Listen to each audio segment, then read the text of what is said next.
We're back. It's time for the 2024 Urban NerdCon. Join us in Atlanta, Georgia, April 26th through the 28th at the Cortland Grand Hotel. Special guests include Underworld creator Kevin Grievous, Gary Gray from Fairly Odd Parents, from Nickelodeon, Giovanni Samuels, the Science Machine Michael Green, the Sci-Fi Sisters, and from Spaceballs and Star Trek Voyager, Tim Russ. Hi, I'm Tim Russ. Join me April 26th through the 28th at the Cortland Grand Hotel in Atlanta, Georgia for the Urban NerdCon. Our heroes, our villains, our stories. Everyone con.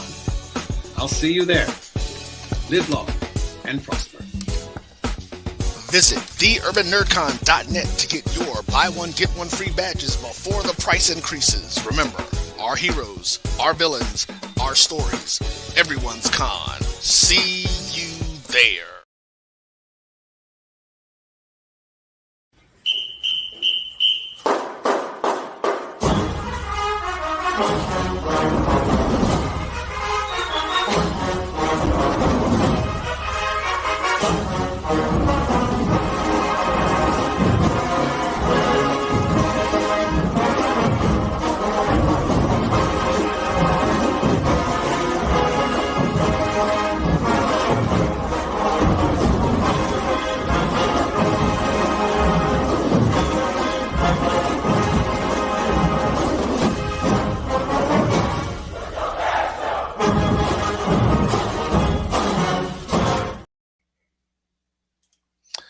Well, hello. Good evening. Welcome to the O&G StrikeZone. Who that? Hey, Marcus, who that stranger? How y'all doing? My Man, coach they let Colzie you- With his Rattler trucker hat on. Man, they let Colzie you, hat. them kids let you back on the bus. Hey, I'm done driving around Daisy, John, Sue, Mary, and Abraham. I done drove everybody to the mountains of the Smoky Mountains, boy. And boy, what an adventure. But it's good to be back with y'all, man. Good to be back on the O&G. I'm Bryan Fulford. That's Kelvin Rozier and Marcus Green. Good to be back here. How you brothers feeling? How you doing? Man, I'm doing wonderful. I'm doing great. A lot of things to get to today, buddy. So I'm gonna be brief. Breaking news. Breaking news. Breaking news. going on. Right off the How you doing, Marcus? I'm doing good. It seems like we're getting in the swing of things. A lot of things going on this spring. Your FAMU's riding high. We got a lot of stuff to talk about. Yes, indeed. First off, I got to give a big thank you and a shout out to AD Drew for coming in on his birthday. My co-host, my brother, my rattler, my Midwest, partner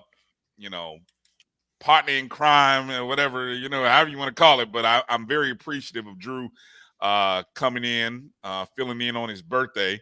I don't know what was a harder sell, getting him to come in and co-host or getting him to do it on his birthday. But you cold-blooded, brother. You cold-blooded.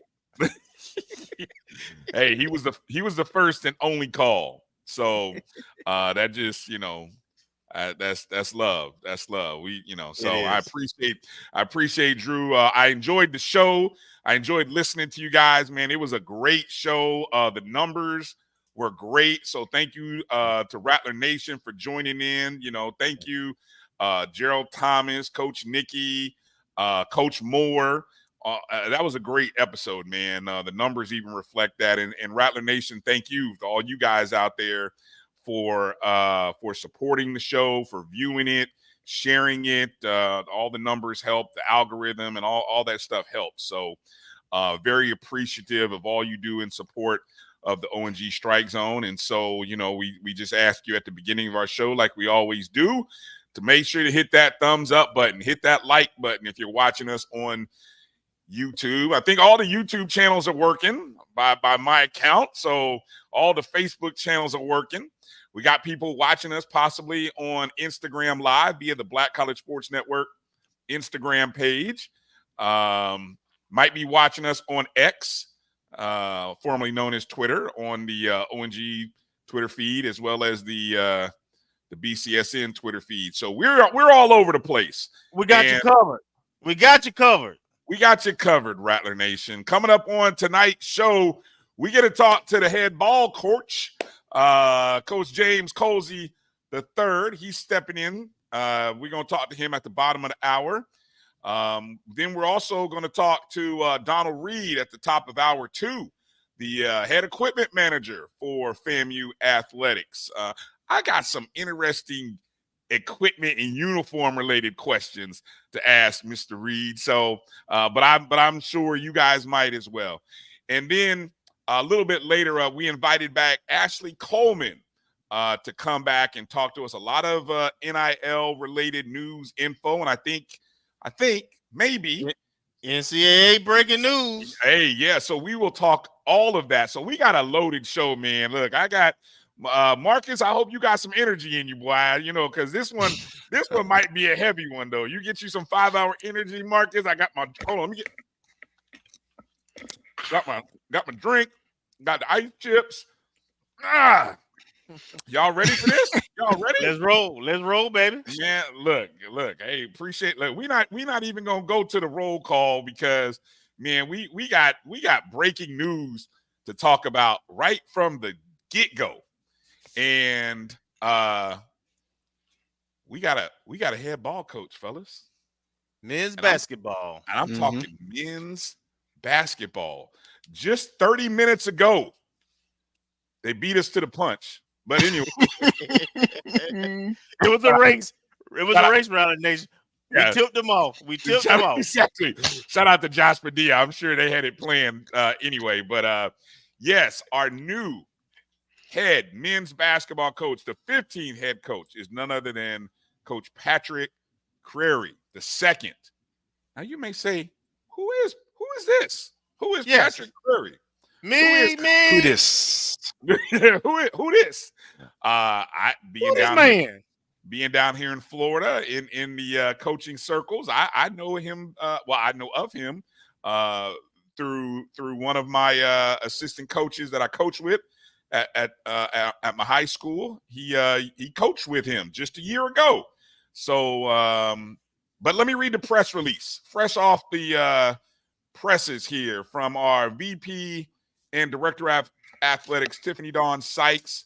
She names Patrick Crary the 15th head men's basketball coach at Florida A&M on April 17th, 2024. She says, quote, "I'm delighted to welcome Coach Crary and his family as the newest members of the family. I must thank the dedicated members of the search committee for their diligent efforts in identifying Patrick amidst a pool of interested and talented candidates. During this process, I received countless emails and messages from people who shared that they wanted a winner, and Patrick's reputation as a winner precedes him. I look forward to his fresh perspective and the leadership he'll bring as we usher in a new era for FAMU men's basketball." Coach Crary says, quote, "Rattler Nation, I am humbled and elated to join the family as the new head coach of the men's basketball team at the #1 public HBCU, Florida A&M University.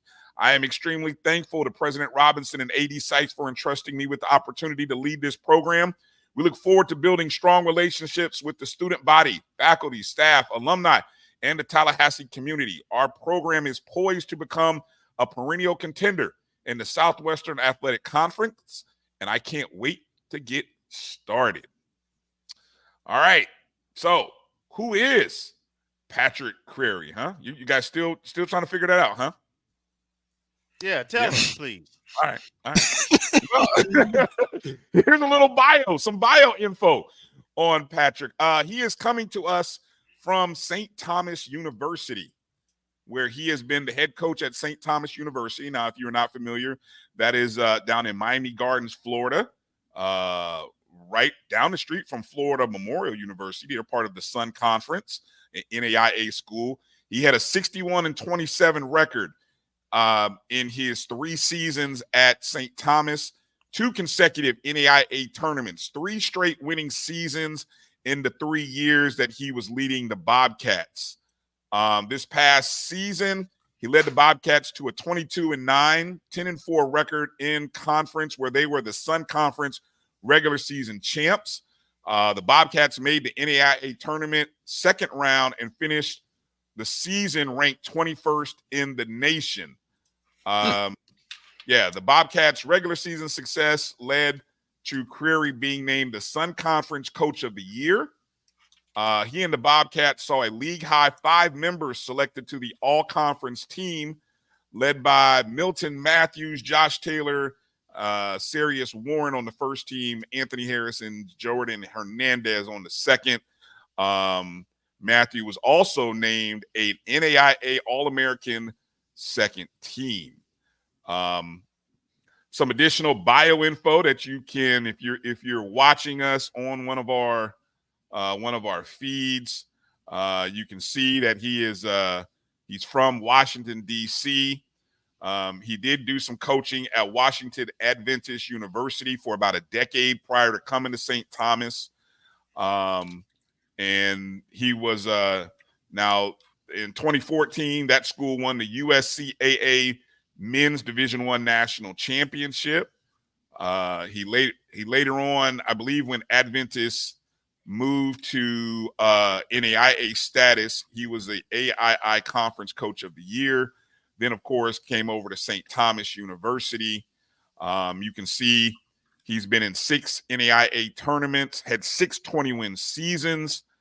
There's the resume, folks. 39 years old, a young, exciting, ready to hit the ground running. I'm told he's a great recruiter. That current roster at St. Thomas was full of Division I guys that he got out of the portal. So he has recruited Division I talent. In talking with my guy that I coach with here at the high school level, nothing but positive words, and not just saying that because he worked with him, but this is the fit, guys, that I thought would be a good fit for our program. What are your thoughts right now? Well, I'll say this. I mean, with all everything going on in the off season, and I mentioned this to us off air, this wasn't the NAIA coach that we had that first came to mind when it came to our opening.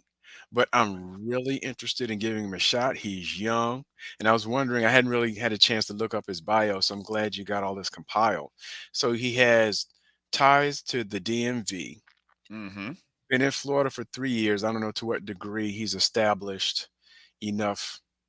He's established some good roots from what my guy tells me. He has established a very good relationship. Especially now, he's in South Florida. Miami Gardens is right there in South Florida. Oh yeah, so, yeah. I'm just talking like the state and establishing. And it'll be interesting given the new state of recruiting in the college landscape across all sports, but especially the revenue sports. His take on roster building. Mm-hmm. So understanding that and how he mixes high school and college and what relationships he can establish. So it'll be an interesting fit. We kind of, talked about it before in terms of some of the characteristics that we're looking for. He may not have, say, the Division I experience that some might clamor for, but if truth be told, I know I was on the Chris Wright bandwagon. So he's not quite, in terms of resume, like the last 2 years, the same as Chris Wright, having gotten to the championship at least once or twice or close to it. But, if we're building, if we're looking to start the slate clean with a young person who hopefully will have the pulse and be able to talk to today's recruitable athlete, he's had a good 2 or 3 year run to do that. So I'm willing to give him a shot. Kelvin, what are your initial thoughts? A lot of what Marcus said, but didn't they lose in the NAIA to Florida Memorial? Well, they lost to Florida Memorial in the tournament championship game. Yeah. Okay. The finals. Yeah, the championship game. Yeah. All right. Yeah. So I was looking for someone younger. His age is fine. He has head coaching experience, but is Washington Adventist NAIA also or lower? They became NAIA. They started though. If you see the resume there in 2014, they were part of the USCAA prior So to moving to the NAIA. so I would say this, like Marcus, I'll give it I'll wait and see what happens.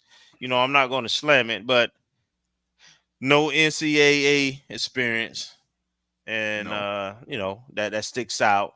Um, he had several winning season, coach of the year. I do believe that winners win. So I think what's going to be key for him, frankly, is the staff he puts together. Mm-hmm. I would hope he gets a very, he has enough relationship connection to get a experienced assistant head coach, associate head coach that has NCAA experience. That's the one thing I'll be looking for, and then the rest can be figured out. And Yeah. the only other thing I say about this, it appears, given the names that we know were available and who were out there, and then given the fact that we branded part of LeBron, there were some more qualified names out there, but they would have cost more. So, Yep. so I think this is a budget higher, but it may work. So we'll see. It's interesting, and when you say a budget hire, I know that some people will hear that and throw a negative connotation to it, but I'm going to hold to what I've said. We are a Division II NAIA program in a Division I outfit. We don't spend the money on our basketball program like a division, like even a mid-major program. I mean, Drew and I were talking earlier on Sunday. I didn't even know, he was referencing low, what do you say? Low major, low division. I didn't even know there was like a third level to being in Division I. Like there was, usually I just thought it was high major, mid major. Nah, there's low major. And it's like, hell, we are low major. I mean, honestly, let's keep it real. We are what we are. I've been trying to tell people this. We are what, until we spend more money and generate more money, right, with our basketball program, we are what we are. So I maintain having someone from the D2 NAIA level is somebody who's willing to grind, who doesn't have all of the bells and whistles that even a mid-major program that spends $2 to $3 million in their basketball budget have. He probably didn't have that at St. Thomas, right? So here's somebody who's willing to get out and work and grind and build something. And that's what this program has needed for the past 15 years. Yeah. That part, I think we all can sit here and agree on. We needed somebody who would grow this program. And Marcus, I'm gonna steal your thought, because you're the one that first put this thought in my head. Hey, if we have to become that stepping stone to the next job in Division I, so be it. Let us be that program, as long as we've got the next whatever, right?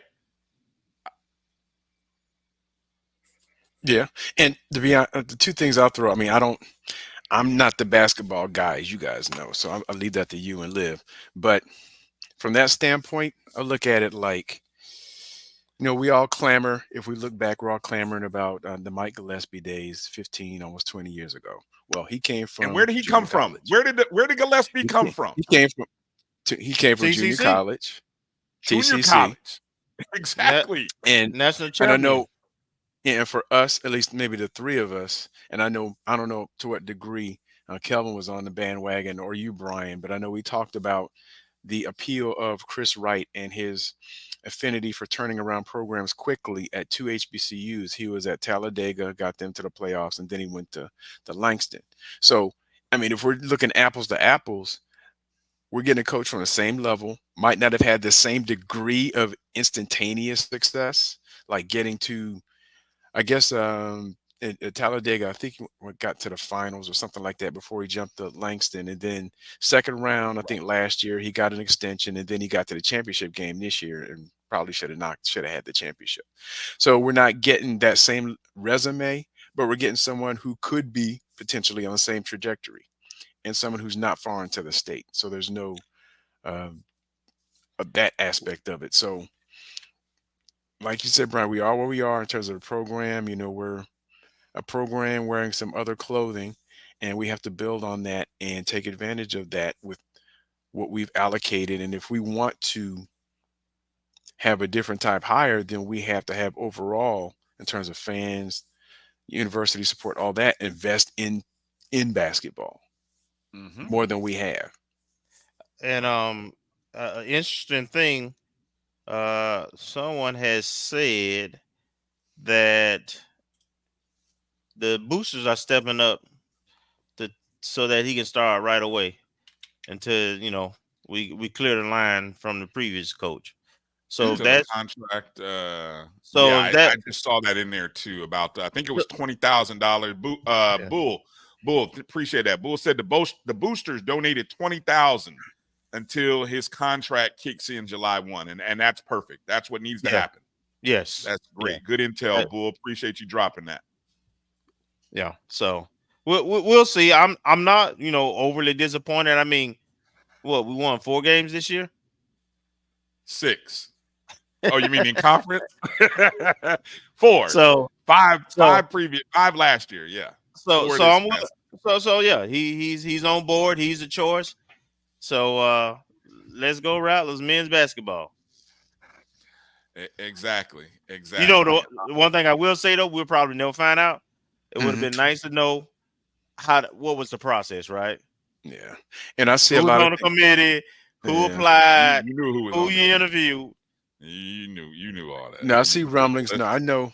I have the Chris Wright thing, but also someone brought to my attention that he signed that extension in 2023 after he took Langston. I guess he's been there 3 years, 4 years, and he went like 1-31 or something his first year, and then like second round or third round of the NAIA championships 1 year, and then this year. Who are you talking about? Right? Chris Wright. Yeah, I see some folks talking about it. Why didn't he go after him? We don't know if we did or didn't, but he signed a contract extension, and I don't know what his salary is. Yeah. And I don't know how much money we have to mess around with, but someone who got a contract extension after the second year probably has a buyout clause that's probably at least half the remaining contract or something like that. So we don't know if it was cost prohibitive to try to buy him out of his contract and then sign, and what would it take to get him here, whether it's what type of contract or the level of investment the school would have to do in order to entice him away from Langston. Don't know. That's all speculation. So we could either have dropped the ball on offering him or talked to him, or it could have been like, you know what? That's a little too rich for our blood. We don't know. Well, just to clarify for anyone who was curious about him, the year that he led Talladega, which was 3 years ago, to the national championship game, that was the year Langston went 1 and whatever, right? Okay. And then he left Talladega and came the next year and took a team that had just won 1 game and won 30-something games. And they lost in I think they made it to the round of 16, or I think maybe even the round of 8, in round of 16 in the national tournament in his first year. I think they were like 30-3. Greatest turnaround in collegiate basketball history. I dare anybody to tell me you can find somebody who went like plus 29 or plus 30 in the program from 1 year to the next. And then this past season is when they were even better and went to the national championship game. So, and that's when he signed that contract. And smart on the AD at Langston to get him in a contract extension that would, I think, push him to, I think it was 28, either 27 or 28. And it must have been pretty good because Coach Wright, he's a very loyal guy, but he had to know the market for his services was going to be hot. And for him to sign that extension must have been financially worth it.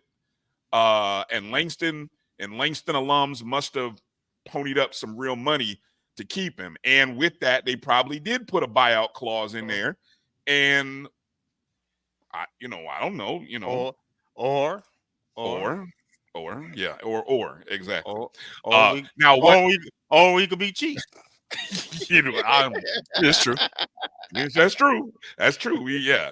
Now, what's also interesting about this process, there were plenty of names that pulled their names out of the hat because this process, took, let's see, how long? A month? In a month, we've watched like schools we've seen schools with a coach that left and then they hired a new guy 48 to 72 hours later. And for FAMU, it took 4 weeks, maybe 5.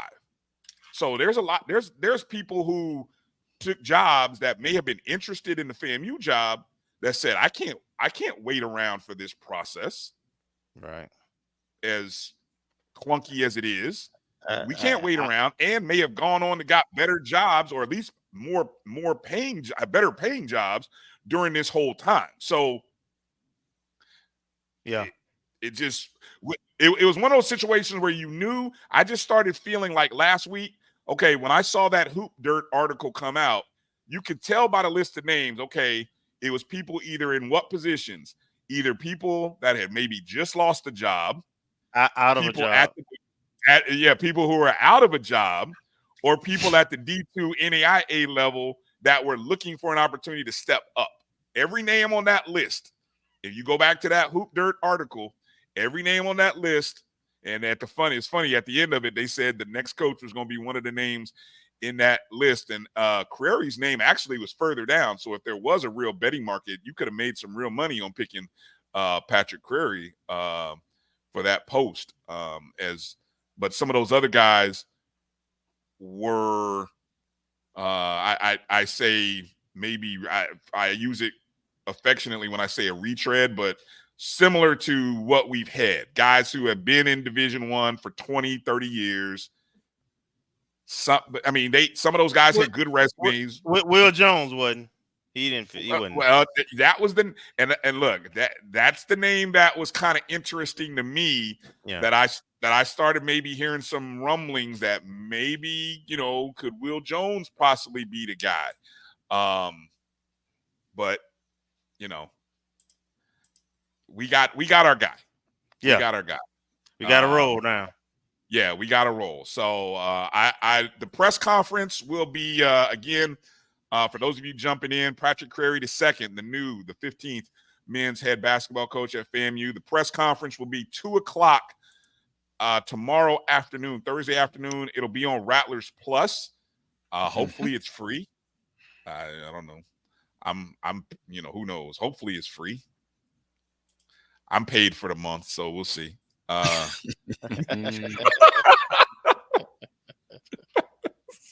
I would hope it's free. I can only hope. Maybe I'll text Josh during the break and say, "Hey, Josh, is it free?" But anyway, we'll just put that out there. So encourage you guys to tune in. Rattlers Plus, FAMUathletics.com. You can go to Rattlers Plus, 2:00 Eastern time, and hear the press conference with Coach Patrick Crairy II. Super excited about this opportunity. I have placed a couple calls with a long shot to see if any chance we can get Coach to come on the show. I don't know. We'll see. I know he's probably busy. He might even be on the road. I don't know. Hopefully he's flying up to Tallahassee. I hope they're not driving him. I'm hoping he's flying to Tallahassee. But who knows? I hope he's in Tallahassee. Well, look, hey, that's interesting too. Yeah, maybe is he already in Tallahassee? Right. So we'll go there. All right. Anything else we want to add there? I'm sure we'll circle back in on this. But anything else you want to add? Appreciate everybody. Great comments. People tuning in. Go and hit that thumbs up and the like button wherever you're watching and however you're consuming us. Of course, we say hello to everybody on Instagram and X. Thank you guys for jumping in and joining us. Everybody, good discussions on I may put a poll up in the my JBN online. May put a poll up and see how you guys are feeling with the hire. I don't know. Should I put a poll or no poll? Do a poll. Yeah, do a poll. Why It's not? It's all in fun. Exactly. Yeah. Do you like the hire or do you not like the hire? We'll just keep it real simple. Yes or no. And we'll see what Rattler Nation's feeling. Oh, the comments are coming in already. Oh, don't jump the gun, guys. Don't jump the gun. Okay. Coming up after the break, I believe we got the head ball coach, Coach Colzie, should be joining us. He may be busy, he may be delayed. So if he's not coming in at the after the break, we will talk about the spring game, maybe even show you those wonderful visuals of the championship rings from the weekend. So hang tight. Give us a moment or two to catch our breath after that breaking news. And we'll come right back with some more. You're watching the O&G StrikeZone right here on the Black College Sports Network. Itchy, squirmy, scratchy, family not getting clean? Get Charmin Ultra Strong. Go get 'em. It just cleans better. With a diamond weave texture, your family can use less while still getting clean. Goodbye, itchy squirm. Hello, cream bottom. We all go. Why not enjoy the go with Charmin? At Hampton Law, our primary goal is to provide non-traditional yet effective solutions and redefine the approach to client legal concerns. As your trusted legal advisor, we believe in sophisticated, personalized services that eliminate the confusion and complexity sometimes associated with legal matters.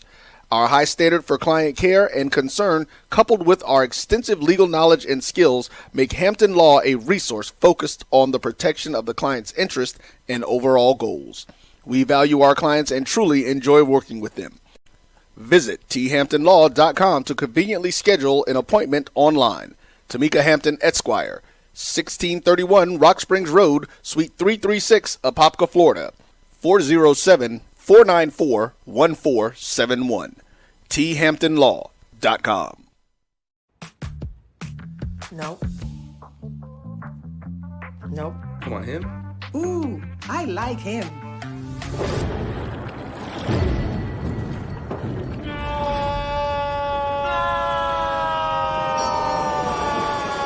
Quick, the quicker picker-upper. Bounty picks up messes quicker, and each sheet is 2 times more absorbent, so you can use less. He's an 8. He's a 9. Bounty, the quicker picker-upper. From novice to aficionado, find yourself here. High quality cigars plus personal customer service. Slow Burn is Waco's only mobile cigar lounge, featuring a meticulous, curated collection of premium cigars. Visit our website, www.slowburnwaco.com. That's www.slowburnwaco.com. When it comes to professional learning, teachers deserve better. From the leader in online learning, Stride brings you the Stride Professional Development Center, an on-demand library of mobile-friendly courses that gives teachers choice and flexibility, allowing them to learn anytime and anywhere. Our dynamic courses provide bite-sized learning and help educators advance their knowledge while also gaining professional development hours. It's time you take charge of your learning. Visit us today to get started.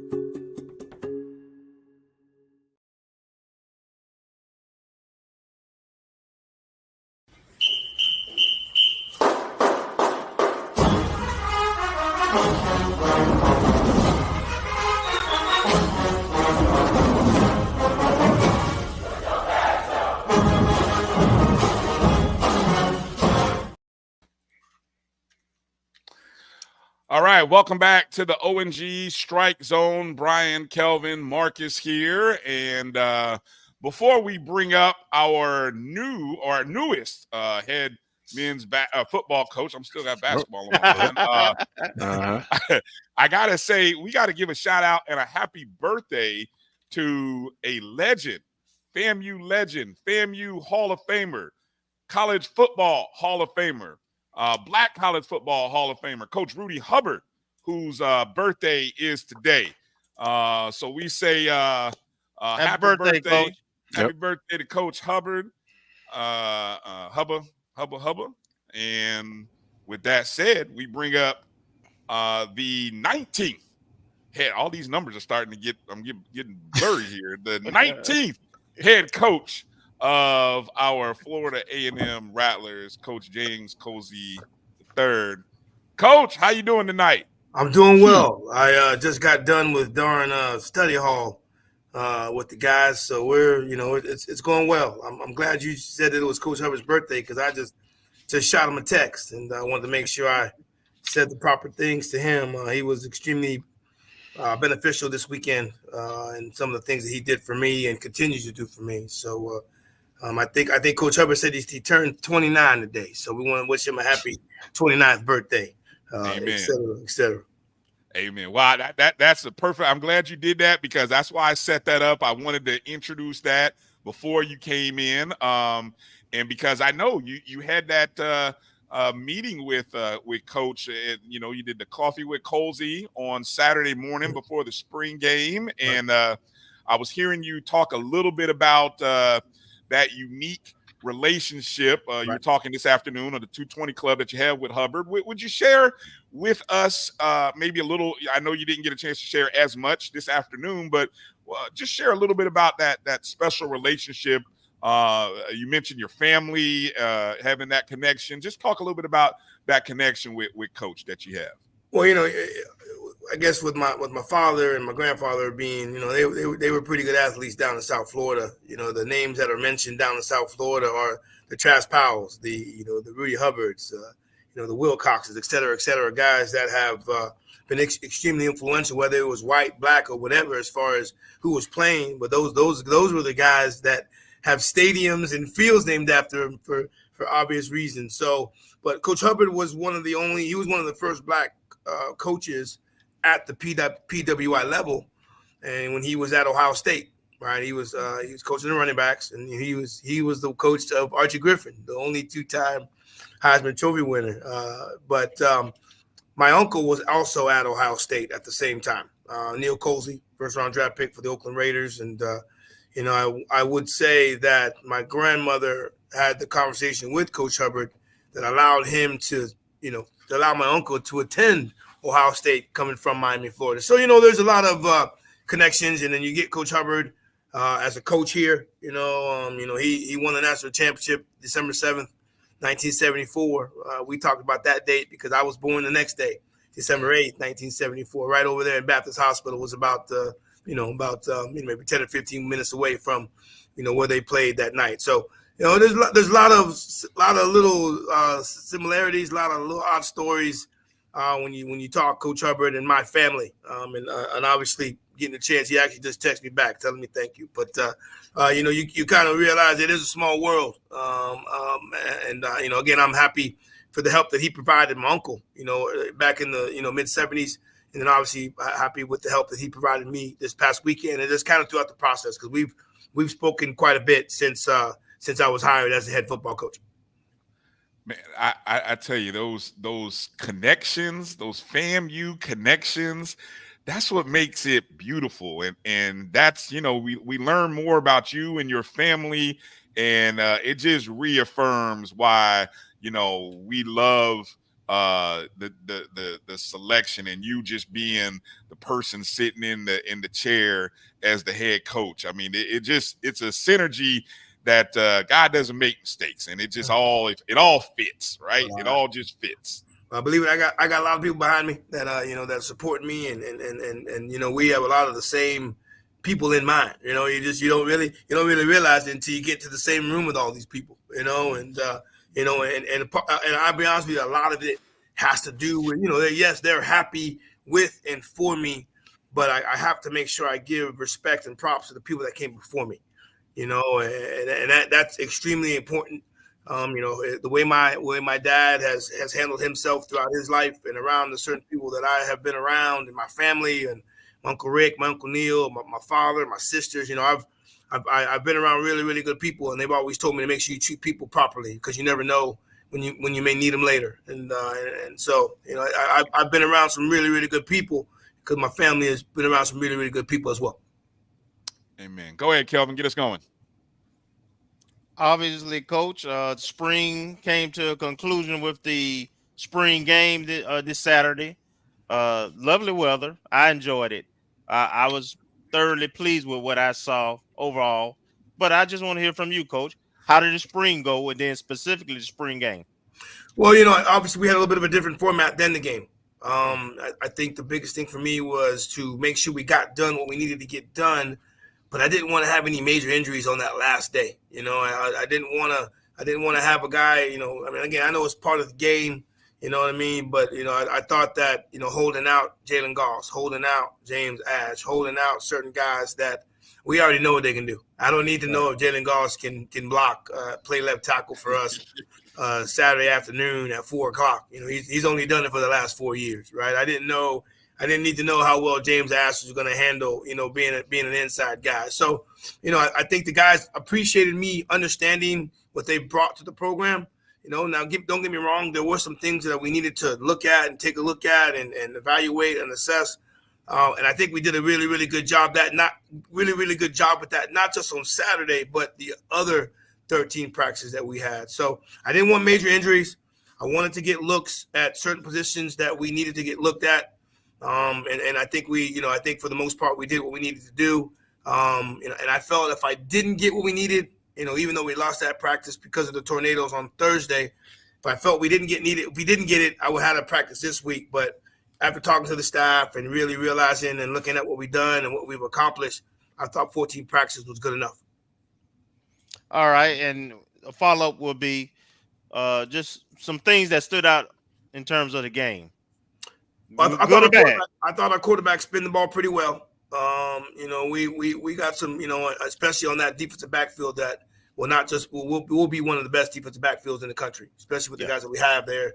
And our offense scored. They made plays, they made catches, they made the really, really good throws. So, we will have maybe a few more weapons than maybe we've had in the past.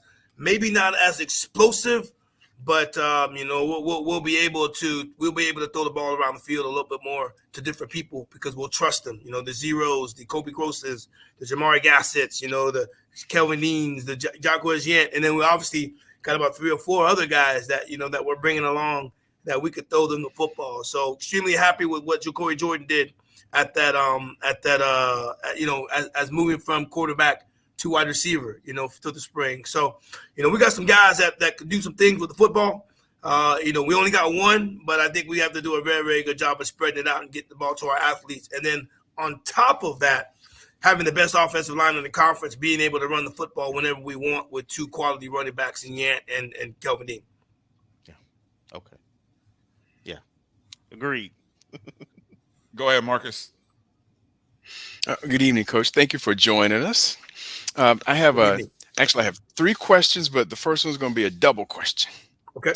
The first one, I was trying to find, and I couldn't find it. Your history of the record and some of the stats from when you coached at St. Mary's in Canada, just to try to figure out what kind of offense you called and those type things. And the defense, looks like the defense was pretty stingy for a couple of years, 2017 and 2018. Right. How much, without revealing too much, how much of your philosophy from when you coached then in terms of offense and defense do you expect to translate to what you're going to call here as the head coach at FAMU? Well, I didn't do the offense.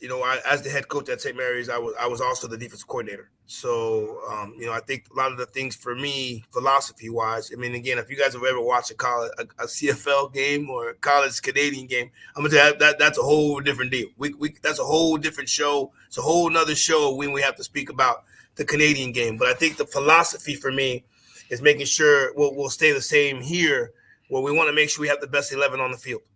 Right situation, when it's 3rd down and long, and the announcers playing whatever song we decided we want to use on 3rd down and long, it's important for us to get in our best defensive line so we can rush the passer to go along with our best defensive backs in the backfield to cover. So no matter the situation, we want to make sure we have the best 11 on the field, in regardless of what we're doing. So, Howard, if you guys probably don't remember, but Howard came out there with a bunch of old linemen and a bunch of tackles. They were going to run the football against us. They didn't think they had the opportunity to throw the ball, so they were going to run the football. So defensively, right, we actually went to our, we're a 4-2-5 defense, but when they came out there was extra guys on the offensive side of the football field, we went to a 4-3.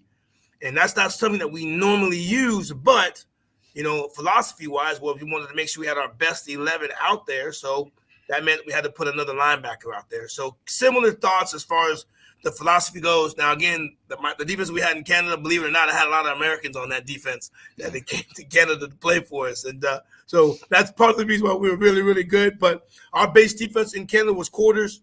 Our base defense here, here in Florida A&M is going to be quarters. We played quite a bit of man-to-man at times here at Florida A&M. When all the bets are on, we're gonna blitz you, and we're gonna have the ability to play man to man. So philosophy's somewhat similar as far as what we're trying to do. Offensively, a little bit different because the offensive game in Canada is quite different than the offensive game here. But I want you to say same philosophy as far as the best 11 on the field per situation that we're doing. So when you look at the spring game, we did a lot of things situationally. Like we did some third down stuff.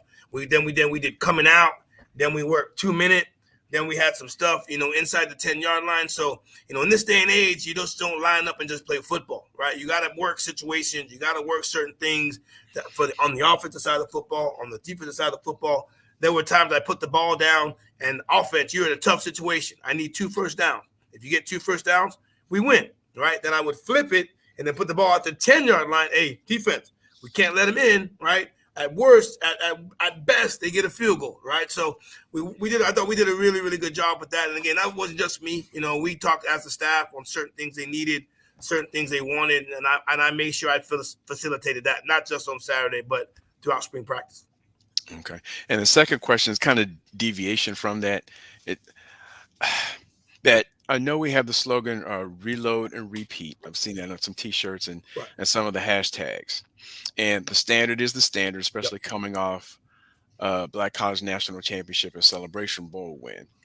But with the majority of the team that may be coming back, not having been here in the formative years, I think the class of 2019 that may have stuck around, I'm not 100% sure, I haven't looked at the roster, but I think all of those players are now gone in terms of the Javon Morgans, and other folks who came in class of 2019 or even before. So are there any concerns about not necessarily having, I know the standard is the standard and you can preach it, but if there aren't any players remaining that were there in the formative years, is there any concern about making sure that the gravity of what you wish to continue is relayed appropriately? Well, absolutely. You mentioned Javon Morgan, and he was a pretty dang good football player, and we have a lot of those guys that we had last year. You already knew what you were going to kind of get from those guys, right? They've been in the battles, they've been in the wars, et cetera, et cetera. So, it's going to be important for us to not put a lot on the plate on some of these guys, right? We're going to open up against Norfolk State, but we can't beat Norfolk State, South Carolina State, Miami, Troy, all these other games after that if we don't take care of Norfolk State. We have to understand who we have. We have to understand what they're capable of doing. And Javon Morgan, Isaiah Major, those guys they had to start small also, right? They had to start small in some of the things that we asked them to do. And then that's kind of how we must take it. Not have to take it. That's how we must take it, right? So, some of the guys that are coming in, they decent spring. We'll obviously have training camp, and we'll see how well they'll do there. But, you got to kind of give them small sample sizes. We can't just put everything on them, to think that that's all going to happen for us that first game. So we understand that, but, we also have fans, right? We also have fans that expect us to be as good as we can be. And we are a talented bunch. But you are right that Javon Morgan is going to be a heck of a lot different, right? That person that's playing Javon Morgan's position that first game when we play Norfolk State is not going to be him. And we have to understand that, and we have to make sure how we plan and get him ready to play, right, before he can become Javon Morgan. We need him to be who he is, right? And that means slowing it down, getting him ready to play to the best of his ability, not to the person that played before him. Okay. Thank you, Coach. Well, thank you. That's a great question. Marcus, that was some good stuff. Marcus, I got got one more, but I got one more. Hold on, let me. I'm gonna come back to you, Marcus. I know you didn't want to burn all the shoot all the bullets in the gun. But let me go ahead. Let me get one quick one in here, and then I'll come back around. We'll go back around. So, Coach, this can come sort of out of a combination here, out of a question that EA asked out of the chats about the dual responsibility of Coach Henry, who is the OC and his offensive line duties. And then I want to combine that also with the addition of Coach Henry Burris, who, I mean, when you look at his resume, I mean, whoa. I mean, I was just doing the numbers here, 63,000 passing yards in his career. I mean, what, just to throw that at people, Warren Moon, who many people associate his time in the CFL before the NFL, he, over his entire career, threw for 73,000. Yep. So here's somebody that's coming into the room with those kind of passing numbers, the Grey Cup titles, the Hall of Fame resume. How does his role as the co-offensive coordinator and quarterbacks coach, how does that merge and work with the duties and responsibilities that you have established for Coach Henry, Coach Joe Henry? Yeah, well, I'll start with Coach Burris. You know, I think it was going to be extremely important. You know, we didn't just lose Coach Simmons as the head football coach, right? We lost him as the offensive coordinator. We lost him as the head coach. And it was going to be extremely important to help get that room back to where they trusted whoever was going to be in that room coaching them. You know, and obviously me being in Canada over the last previous 7 years. And then, you know, I want to make sure that we include Coach Henry in helping find Coach Burris, because believe it or not, Coach Burris and Coach Henry had a communication before that, because they had met a couple weeks before. You know what I mean? I think the last time we talked, I told you we were kind of going through the process. Mm-hmm. Well, Coach Burris hadn't even been mentioned yet. You know, we had already had some other people that we were talking to and going through the interview process, and Coach Henry ended up meeting Coach Burris somewhere else, and then they had a conversation, right? And then Coach Henry calls me and says, "Hey, man, you know, we might want to look at this Henry Burris guy." I say, well, hold on, we might want to look at him. We might want to do a little more than that, because I knew of Coach Burris, right? I know of Coach Burris, obviously being in Canada during the period of time, and obviously we wanted to go through the process properly, and he was well ahead of than some of the other guys that were also on the interview process with us, right? So I think it was important to make sure we brought in a guy that, for one, who was extremely intelligent, right, could help captivate the room, help build the room. You know, our quarterbacks that we have right now, you know, obviously, you know, they needed to make sure that their coach was going to be, they needed to trust the coach, right? Trust who was going to be coaching them, especially after losing, you know, Coach Simmons in that room, right? So that was important to us, right? And again, he was also a guy who's been a part of multiple offenses. So I didn't necessarily want a guy who was going to come in with their own ideas. I needed that guy to be able to adjust to what we were doing, because what we're doing offensively is exactly what we've been doing the last, 3, 4, 5 years that Coach Simmons was here, right? So I didn't want to change the terminology. I didn't want to change a lot of the vernacular that Coach Henry had been using and Coach Simmons had been using over the years. But the experience that Coach Burris had allowed him to be able to come in and adjust to what we were doing. So that was extremely important for me. Now, believe it or not, this spring, you always worry about your coordinators, right? Their first time, their first time calling plays, their first time going into a football game, and we all know. I mean, it's going to be an exciting and important time for Coach Henry and Coach Patterson as first time coordinators in the game. But what I thought we did a real good job with throughout the spring is I didn't script a lot of things. I threw a lot of things at them during practice where I didn't want scripts. I wanted you to be able to make calls at certain times during certain times of practice, just like you would do in a game. Now, again, is that the same amount of pressure in Jackson, Mississippi on the 3rd and 8 with 3 minutes left in the game? No, but I thought we did. I thought we tried our best to at least, create an atmosphere where most we all know when you script, you script for success, right? You're not going to script to be bad. You're going to, hey, we're going to run this play because it's going to work for this or work for that. So, we put a couple things in practice where I would surprise them with certain but certain situations, and y'all had to call the game as if we are in a game, right? So, and I thought both sides did really, really well. We had multiple scrimmages where Coach Henry worked from up top in the box, and then he worked down, on the field. And again, that's a completely different aspect for the coaches, right? So we tried to create that atmosphere as game ready as we could, and we'll continue to do that as we go through training camp. So those two guys they're working really, really good hand to hand. Coach Henry, we all know Coach Henry's been here. Coach Henry was the co-OC, right? He was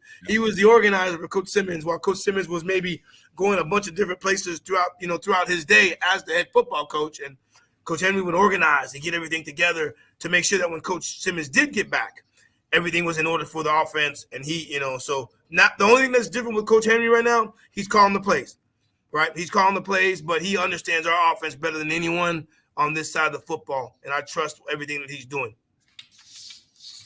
All right. Go ahead, Kelvin. So let's jump to the other side of the ball. The side of the ball you were more active with. Coach Patterson. You got Coach Pope, who started and was announced. And I'm not sure if you're in a position yet to talk about any other hires D-line, but just kind of talk about the defense side of the ball, the same thing. Well, I mean, and I'll start with the defensive line. I mean, we have hired someone, right, and they've gone through everything. We just haven't announced him yet, and there's a process that our SID likes to do, and and we probably were going to announce him today, but there was another hire that happened today. Superseded. I think maybe our AD said, hey, you know what? We'll wait for the D-line hire in 48 hours because we got to make sure we make this one. And believe it or not, I actually saw him today. Real good guy. Okay. Extremely knowledgeable. He's a much better dresser than I am. So I got to tighten up my wardrobe because he was dressed pretty good this evening. But all things are great. He's coach. Our D-line coach has been with us.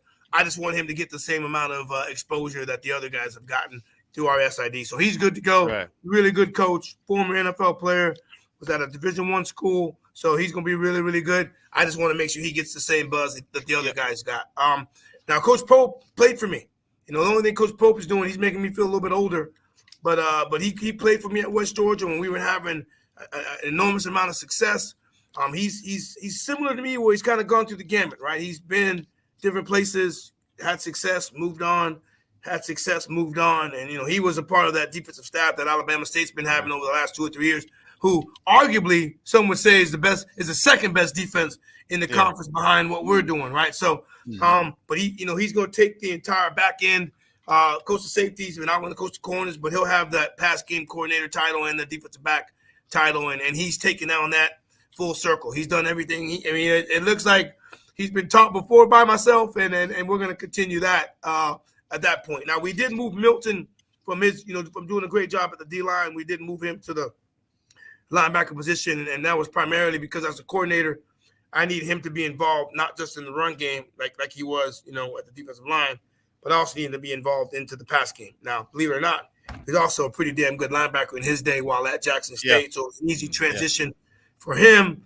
And that also gives him kind of the opportunity to maybe at times walk around practice and, get that detailed approach that he may need as a coordinator on a daily basis. So, we got a really, really good staff. I thought that we made the appropriate changes. We lost a really, really good coach, guys. Coach Smitty did a really, really good job for us. And it was extremely detailed, and a lot of the success that we had, right, is because of the hard work that Coach Smith put in on a daily basis for what we did on defense, right? So it was important to make sure we kept the same mindset, same terminology, same things that we're doing. We want to be a 4-2-5 defense. We want to be fast. We want to run quarters. We want to run our thirds. And when push comes to shove, we're going to blitz the heck at you and play man-to-man. So, those are the things I didn't want to change. And I just want to make sure that, we kept that. So Coach Patterson is doing a really, really good job with that. We're leaning on each other on some of the stuff that we did on the back end, last year. So, we're going to keep some of those things. And obviously when you talk players, you know, you mentioned Kendall Bowler, you mentioned Andre Powell, you mentioned Chase Lloyd. You know, we do again. We've been hit a little bit in the portal more so on the defensive side than we have on the offensive side. But if you go back into the past and look at some of the guys that we signed in January, it was heavy defense because we were aware that this possibly may happen with some of the guys that are in the portal right now. Marcus, I'm gonna give you the last question there because I know you had that third one in your pocket. So go ahead and get that last question in for Coach. Yes, Coach. This is kind of around the state of college athletics and focusing specifically on football, but we know it's going all the way around. And something that I wanted to ask last week with Coach Moore, I wanted to ask you from your perspective as it relates to all the changes going on with the transfer rules and the new NCAA ruling. And I guess the question I had is, with players leaving the portal, and not only from FAMU, of course, we're focused on the FAMU players, but all over, and seemingly NIL agents getting involved, does this portend for college coaching staffs to start to mimic NFL staffs where you have a director of player personnel that may be talking, speaking, or directly negotiating with NIL agents and for players that are in the portal? Well, that's a hell of a question because I think, you know, based on the university that you're at, you have to handle the portal according to where you are, right? So, and I know we're specifically talking about Florida A&M, right? And so I think the guys, you know, and this is just in communication with the players. I mean, the guys that are in the portal, I want you guys to know they love Florida A&M. They love Florida A&M. They love the city. They love getting up and getting on that field, whether we're playing home or away, playing in front of the crowd, playing in front of the national crowd, having the opportunity to play for national titles, win SWAC Championship. So, you know, the guys that are in the portal, it's not because of them not liking the university or not liking how much time they played or whatever the case may be. We know there's a lot of guys that are in the portal because of those reasons, right? So not FAMU guys, but other, you know, players that are at other institutions, right? So, and that's how we take it as such, right? You know, we have some really, really good players. When you look at our football team that are playing in the FCS and the SWAC conference, which is a very, very competitive league, and we play in the FCS, which is, you know, obviously right below the FBS level, right? And we have been able to have players that have ability to play at the FBS or at the group of five or at the Power 5 level. So that's a blessing. You know, that's why we've had the success that we've had. So how we view it, right, is these guys are going to try to see if the grass is greener on the other side. And how they communicate with me and what they've done thus far has been utmost professional. And they want to see what maybe they can get, right? You know, where, you know, through our NIL or through our process, you know, we might not be able to offer as much as maybe some of these other universities. So they're getting that opportunity. So it's not like I can hold them back from doing that because that's what the portal allows, right? They would look at me a different way if I didn't allow them to do that, you know? And so, you know, that's how I take it. Now, on the recruiting aspect, since the portal is open, you know, and I made mention to this maybe a month or so ago, that we have guys that, and not whether it's good or bad, we have guys committing to Florida A&M on site not even on site when we talk to them. Coach, hey, I want to, hey, Coach, hey, I'm happy you guys called. I'm in. Well, hold on now. What are you in? Like, what? tell me what you're in with. You know? And you know what? They were all confident. This place, they were big time players at that place, and they just want to come play for FAMU. You know, so that just tells you about our product. You know what you guys are presenting at Florida A&M, the amount of support that we're receiving from the university. I mean, if we get a guy to come watch us play on a Saturday night at 6:00, you guys can only imagine the amount of commitments that we have after a guy comes and watches us play or watches a game here at Florida A&M. It's unbelievable. Like we got 30 commitments, and they just we just want to commit. We just want to play. We saw everything. Saw the game. We saw the atmosphere. We saw the band. We saw the support. We just want to commit, right? We have guys in the portal right now that are happy that we have communicated with them. They maybe were at another institution and just we have reached out to them. They're ready. So we will be fine with or without some of the guys that are in the portal, right? And I want to make sure I reiterate this. We will take them back kindly, right? But we have to anticipate that they will not be with us. Therefore, we have to recruit accordingly because, again, we are trying to get back, right? We are trying to get back and win the SWAC. Those are the things that those are the expectations. That's the standard. You know, we got a chance to look at those rings last Friday. We want a few more of those. So we have to recruit as such, and we are doing that on both sides of the ball, not just offense and defense, but also special teams wise. Okay. Is there a timeline, Coach? Well, you know, we got the 2 weeks, right? Those guys are out there, and, you know, they're doing their visits. And, you know, we're not going to be the place where Monday a guy was in the portal, we're going to fly him here Friday. That's not how we go about it, you know, because that's for people that, you know, need the portal or are trying to fix their team or trying to, you know, go as fast as possible. That's not what we do in the portal. Coach Simmons didn't do that. That's not what we will do. We're going to truly vet who the guys are, what they're going to do for us, what can they do for us, what they did at their previous institution, right? So we're not going to be as fast as that. We're going to properly vet who they are. And again, we don't need all of these people to come to Florida. We just need the right ones, right? So that means properly vet them and then get a chance to, you know, get the eye test and talk to them and, you know, and make sure that they're what we want at our university. Awesome. Okay. Thank you, Coach. No, thank you, Coach. I gotta say, man, the way that you have communicated this has been wonderul because I know, you know, when you just and like I said, I know you were working on your Twitter last time we talked. You were working on that, but boy, I tell you, the panic that rushes over Rattler Nation sometimes when we see the movement that's happening in the portal, it can be exhausting for fans. And so the way you communicate it and the way you talk about it, and the way you move through it, I mean, it's refreshing.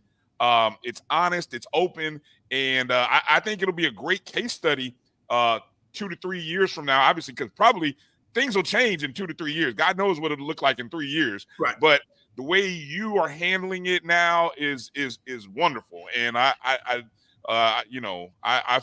think a lot of people, I speak for a lot of people I'm seeing in the chats. Hey, you know, we wish all of those guys well. We thank them for what they gave to FAMU and everything they did. And like you said, if they come back, great. But just the reloading is happening. It's not a rebuild. It's a reload. And there's so much talent, and it's good to be able to talk and sell FAMU because it is a wonderful place, and you guys are doing great things. So, well, I appreciate it, and you know, I think transparency is best. And that, you know, for the most part, the guys that are in the portal have been extremely transparent with me. I know people are gonna ask. If you're another university, are you not gonna want number 58?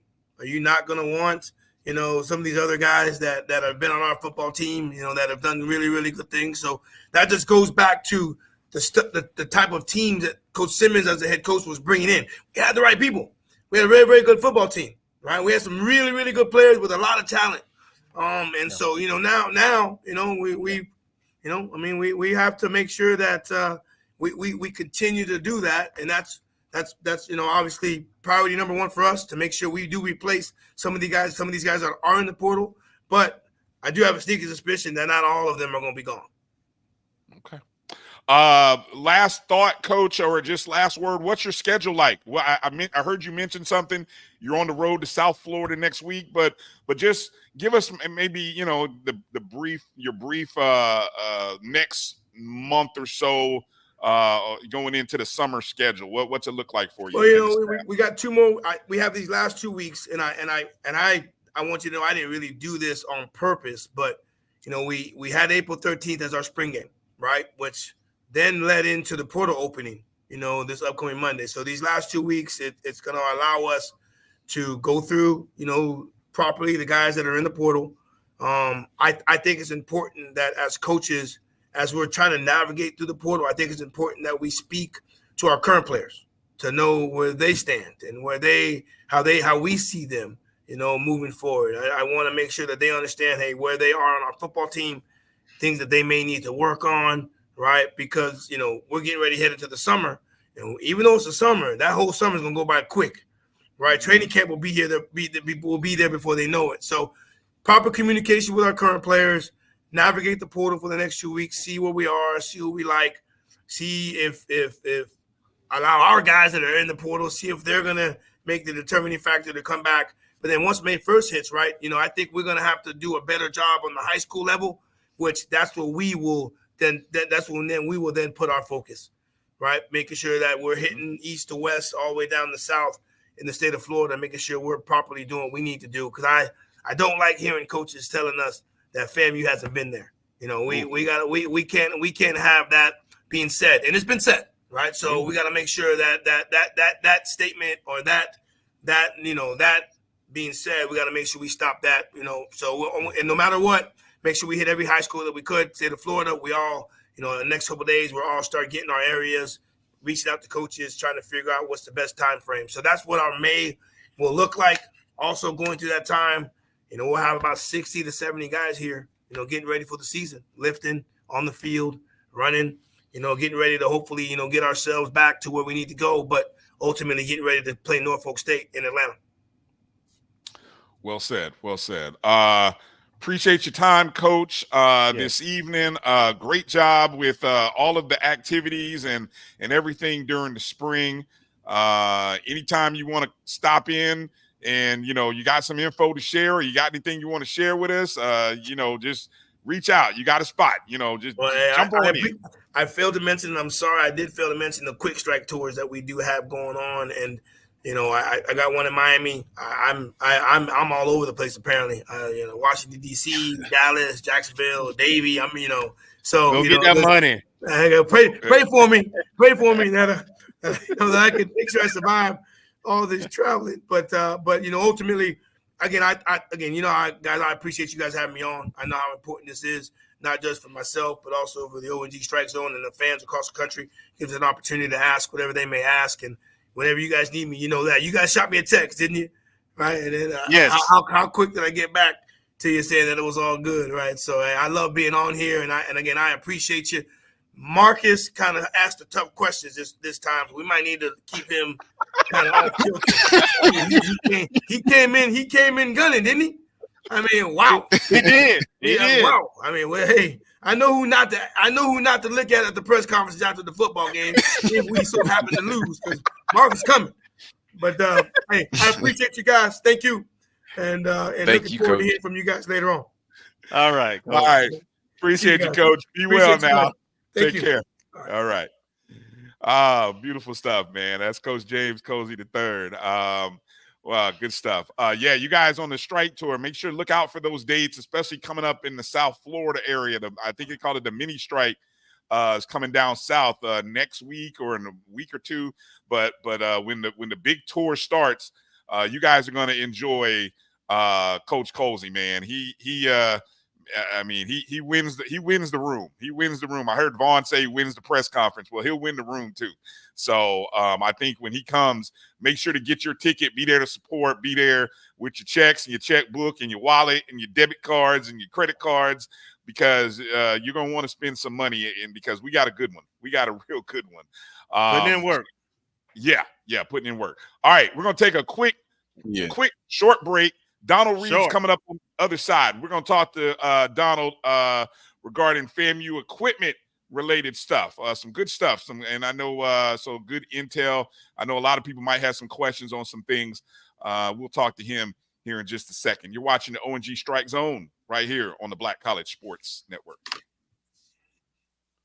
We're back. It's time for the 2024 Urban NerdCon. Join us in Atlanta, Georgia, April 26th through the 28th at the Cortland Grand Hotel. Special guests include Underworld creator Kevin Grievous, Gary Gray from Fairly Odd Parents, from Nickelodeon, Giovanni Samuels, the Science Machine Michael Green, the Sci-Fi Sisters, and from Spaceballs and Star Trek Voyager, Tim Russ. Hi, I'm Tim Russ. Join me April 26th through the 28th at the Cortland Grand Hotel in Atlanta, Georgia for the Urban Nerd Con. Our heroes, our villains, our stories. Everyone con. I'll see you there. Live long and prosper. Visit theurbannerdcon.net to get your buy one, get one free badges before the price increases. Remember, our heroes, our villains, our stories. Everyone's con. See you there.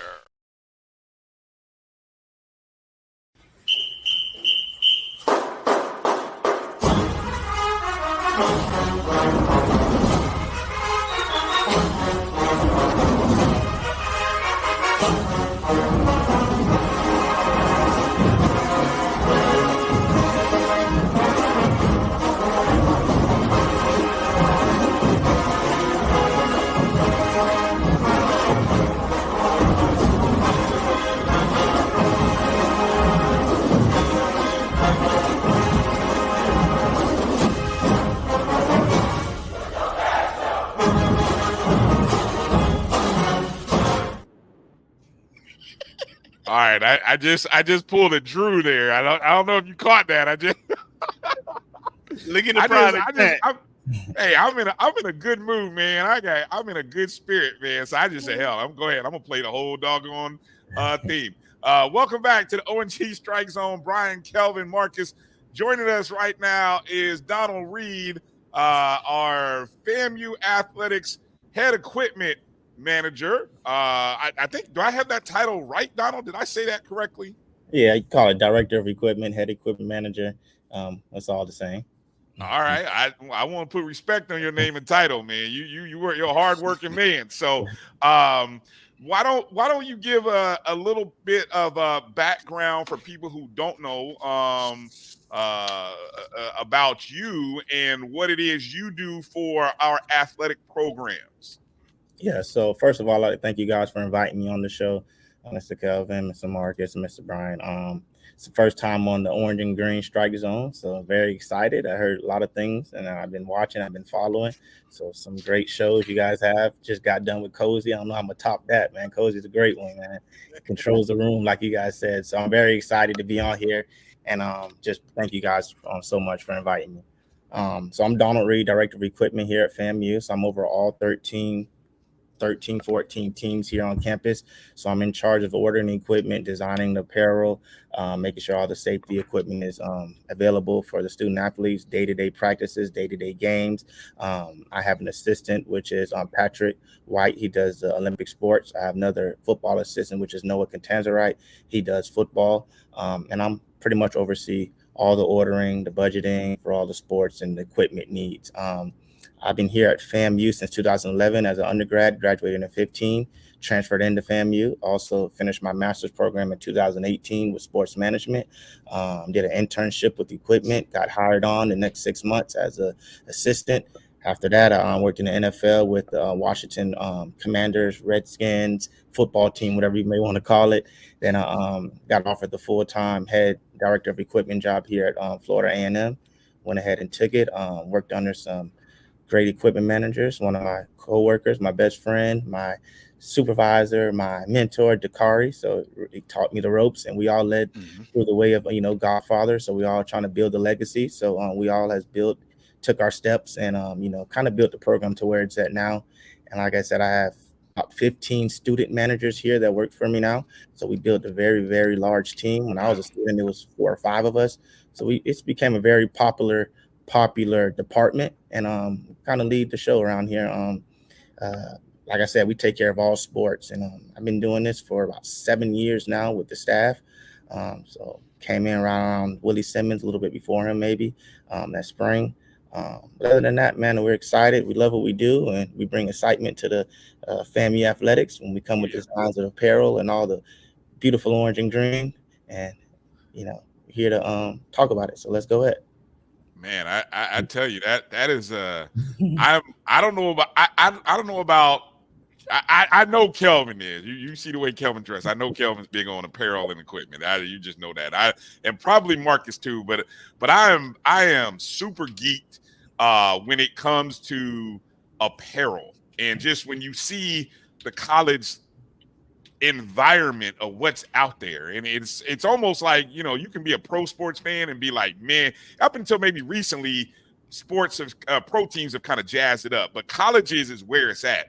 What was it about being an equipment manager that kind of drew your interest, and what is it that kind of lights that fire for you when you're seeing things within the industry? So, well, it all began when I was probably in high school and college. I always was the fanciest when I was on the field. I always had an entrepreneur mindset. So I had started a business in high school and college with sports equipment. And it kind of, you know, did a full circle when I was in grad school, just on Indeed, looking up jobs, and UCLA was hiring for $150,000 equipment manager. I said, let me look into equipment. You know, I love doing this. Kind of made a full circle. And then, you know, just, you know, it's just every day it's evolving. So it's never just set in stone. Everything changes. It's a new era. It's just how to keep up with the new school. So it's always evolving, and it's always something to do. And, you know, orange and green is just, you know, our school has so much pride, and everywhere you go, you see the Rattlers. So the first thing they say is, hey, I like that shirt, or I like your uniforms. And, you know, it's just a drive that everywhere you go, that the orange and green is so historical, and it just means a lot to our fans. And first, you know, they'll love to wear orange and green. You know, it's not going to wear all white or anything. It's just orange and green is our color. So it just draws the attention to me. And I just love outfitting all of our sports in the orange and green, and all of our staff members. And it's bigger than, you know, FAMU. It's the color, it's the school, it's the pride. Yeah. Exactly. Go ahead, Kelvin. Mm-hmm. Donald, when I was at the spring game and I took those pictures and I put them all on a social media platform, and then some people in the stands came up to me and was like, man, those jerseys, man, they awesome. Where can I go? And I sent several people down there, and I saw that you all look like y'all did pretty good with the sale. So everybody's been asking me since, can they still purchase the jerseys? And if so, how? So kind of explain that. And then I also want you to tell people what you do with the proceeds for the jerseys. Correct. So it's not only a football thing. Like I said, I represent all sports. So the basketball games, we put out a display to buy the older basketball jerseys. Softball with the Coach Wiggins field reveal, we did a softball sale. Baseball, we're going to wait till home series. We're going to do baseball. Football, we brought it out at spring games. So we're trying to do it at the games to bring a little bit more excitement to the games. They are still available to purchase. It just has to be in person, because we're not doing online yet. We're still trying to figure out some nicks in the online sales. They are used jerseys, so I want customers to be satisfied on what they're getting. Even though they're game-worn, authentic jerseys, I don't want to mail out a jersey and, you know, they say it's not what they wanted. It has a little stain on it or whatever it is, just because it's game worn. So I want them to actually feel it and actually see that it's game worn. So if they have someone in town, that feel free to stop by the football field house or send me an email. I'm on the website, the athletic website. Send me an email and let me know what you want to purchase, what number. Have somebody stop by and look at the jersey and scan our QR code. And the link goes right to FAMU Equipment Foundation, and all the proceeds goes back to the sports to purchase new uniforms, whatever they need in uniform, in the uniform area. So we are still selling them. We did very, very good from the short promotion we had. We exceeded what we were going to sell. We have over, I would say, 800 jerseys in the inventory. I think the last jersey sale was in 2016, what I was hearing. So it's been a while. We've been trying to get this out for the longest, and now it's out. Now the word of mouth is out. I've sold probably half of what I sold even at the game, just from word of mouth from after it. So I appreciate you guys for having this little show and getting the word out. And like I said, we're continuing to push those jersey sales, football, basketball, baseball, all sports. Like I said, just send me an email. If you know somebody in town, they can pick it up. We'll get the QR code link, so all the proceeds go straight to the foundation account, which I can kind of divvy it out to the sports when they're needing uniforms. And, you know, like I said, football, we won uniform of the year. I think this is our third or fourth year in a row, so let's keep that up. We won helmet of the year for FCS. like 3-4 years in a row now. So, we're top of the top with uniforms. So we want to continue that trend and, stay on top. And like you guys said about recruiting with Coach Colzie, uniforms and apparel is our number one recruiting tool. Besides the university and the facilities and all that good stuff, like these kids, they want to see what you have to wear. That's the first thing we do. First thing they talk about, what do you guys wear? I heard you guys LeBron. Heard you guys are Nike. They want to see that orange and green. They want to see that apparel in hand and the uniform. So that's a big recruiting tool. Yeah. I know somebody in Tallahassee. I may have to send him over to the field house. Send them over, man. They're going like hotcakes, man. They're going like hotcakes. Yeah. Very happy and pleased. Yep. Yeah. Go ahead, Marcus. Well, actually, Kelvin and Mr. Reed kind of answered my question. Was, I guess, both of them in terms of, do we still have more? And the only ones that I've seen promoted, even back in, I guess, 2016 and whenever it was, seemed to be the football jerseys, and even saw some on eBay. And I was going to ask about the other sports and also about mailing that right now is only online option. I guess so. I had to kind of adjust my question because it all got answered. But my question is this: you brought up LeBron, so now I have two questions that's kind of tied together a little bit. Now, LeBron jerseys have made it, I believe, to the basketball team, correct? Correct. Do we expect, or is there a timeline for when that will trickle down to the other sports? And then I'll ask the second half of that question once you finish that. Well, great question. I'm in the works right now with the LeBron rep. We have a meeting pretty much this week. Can't say the timeline, but we have a meeting this week, and we're going over the other sports. Right now, it's a full basketball deal at the moment. They trickle down, and they can give out a couple of different LeBron items to different other sports, but they're not, they can't actually do it because they don't have the deal for all sports. It's just basketball right now. So we're in the works. It was a 2023 type of timeline for the football, but they had to get pushed back the supplies chain. They did do the football cleats this year. We're trying to trickle down to the other sports right now. So that's in the works right now. We're negotiating a contract with the LeBron and trying to get campus wide, LeBron. So that's definitely on our radar.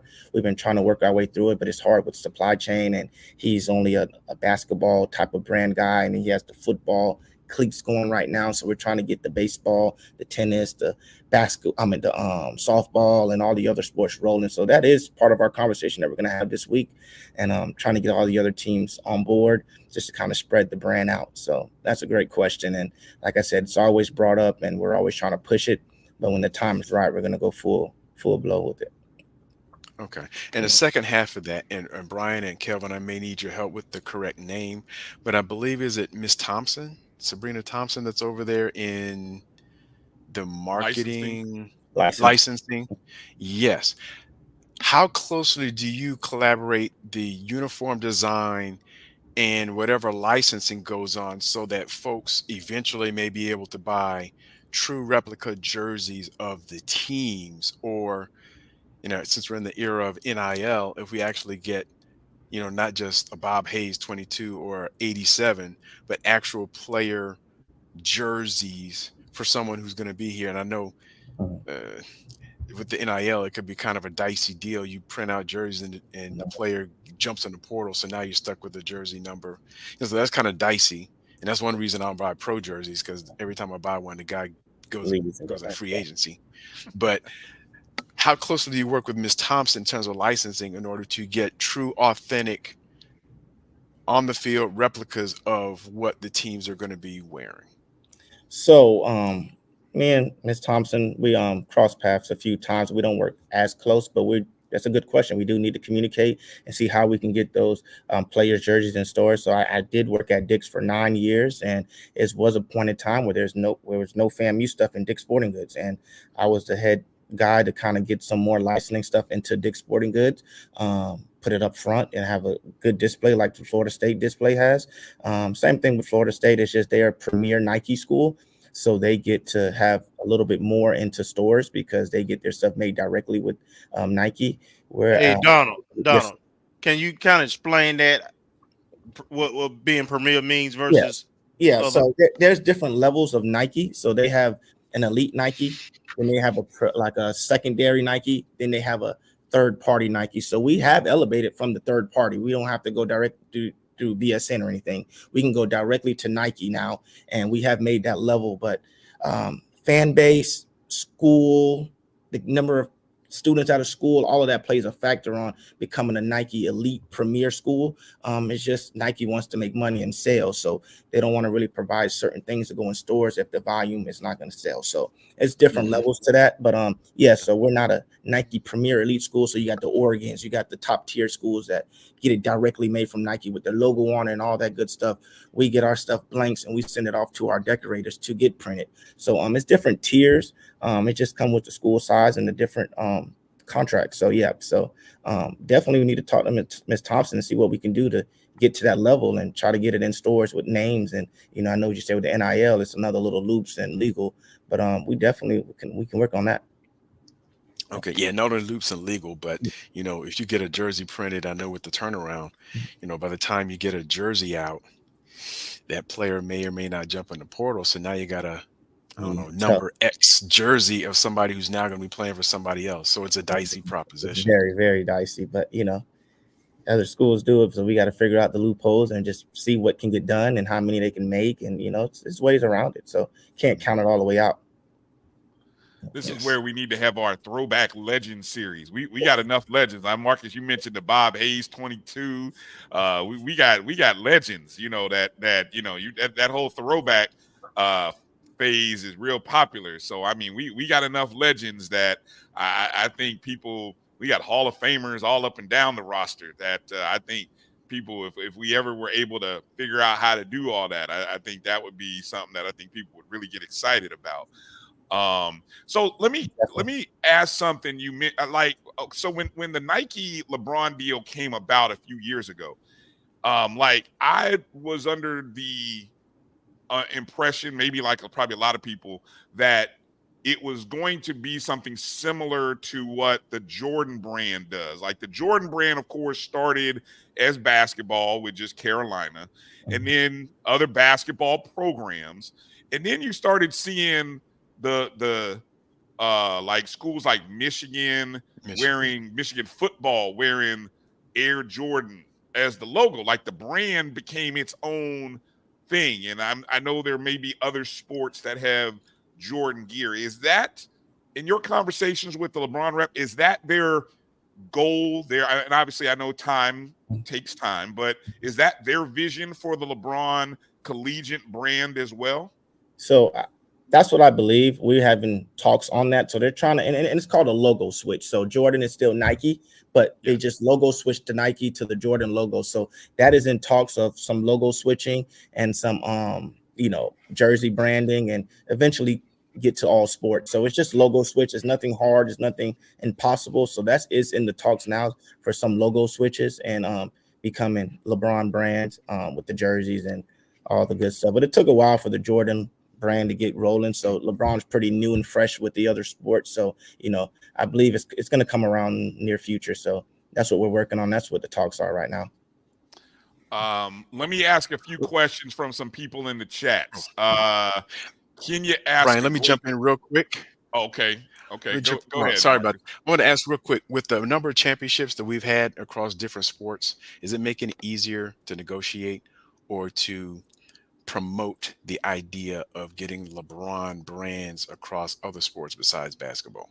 Bingo. Yes, it is. So that's part of the conversation we're just now having that I have this week. The LeBron rep did reach out to me about the championship brands, the championship teams right now. So we are winning a lot right now. So they want to push that championship logo around, and they want to definitely involve those teams. They are on national TV. They are on the highest stage right now. So that is a key point when talking to the reps. It is energy games. Well, what are the energy games? What are the energy teams right now? So if you see most of our energy games, we're going to try to push the LeBron brand as much as we can. The classics, when we get to football, the classics, the championships, you see the LeBron text we brought out, the travel suits during the classics. So it's big energy games we're pushing, and that gets the brand out. And once it catches, we're going to try to get this whole thing rolling. So right now, like I said, half of our sports right now are championship bound teams, and we won 3 or 4 already in half of the year, so we're pushing right now in this back half. We got 3 or 4 more teams that's going to make that run. So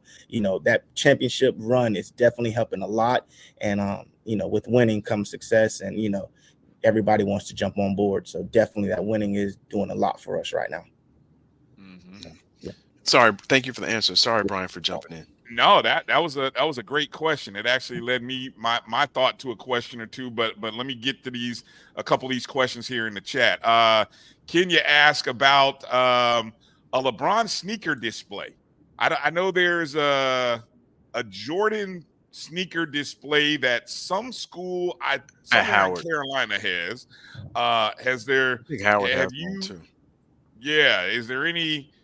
Have you thought about it, or is it something that you're shaking your head? So I mean, So it's not my idea. I know Josh with media, he's been thinking about it, talking about it. We've been throwing little hints out of what we're going to try to do. So we have been collecting some LeBrons from the past years, and we're just trying to figure out. We're thinking about on the concourse of the Lawson Center. We're just trying to find a placement that everybody can see and kind of walk by as a place that they can just sightsee and kind of see. But the Lawson is with the school right now, so we're just trying to find a good place to actually put it.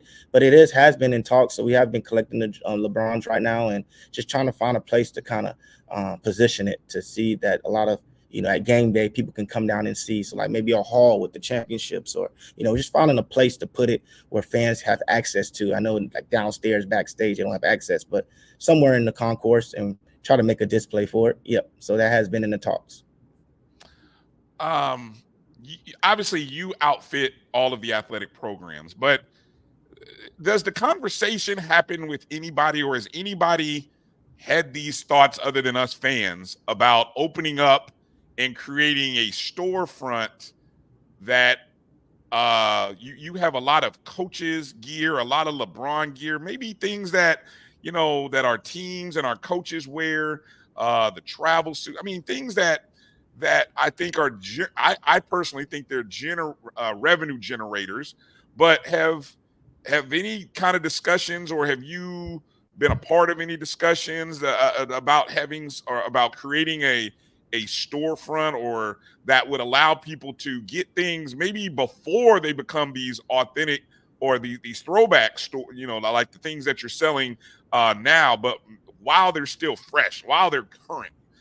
Any of those kind of conversations happening behind the scenes? No, not that I know of. And a lot of this stuff is authentic stuff. So the football team, NCAA, we get it before everybody else. It's just the year of it. The following year, it goes to stores. So some of our travel suits, some of our coaches' sideline gear, it's called exclusive and it's called authentic. So they only made a certain amount of it, and it's just for that year for NCAA. So you'll see it the following year in stores typically. So yeah, it is a conversation you can have, but all of it would probably be older modeled stuff. But we never had that conversation really. So a lot of that stuff, like I said, it's authentic, and it's just released to NCAA and certain catalogs. Hey, still the older stuff is still fresh though. Yeah. That's one thing. It's still fresh. I see somebody in the chat said the university bookstore is a place for that. I have come across some nice gear. Matter of fact, I think this lid I got from the university bookstore. Matter of fact, nice.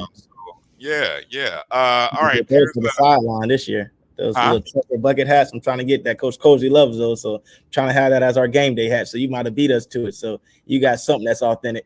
Hey, I give credit all the FAMU bookstore, y'all. Y'all go, and that link is on the FAMU Athletics website. You can go to the FAMU Athletics and you can find that the link to the bookstore, just in case you're like me and you were wondering around, like, how do I find the bookstore link? And then there it is.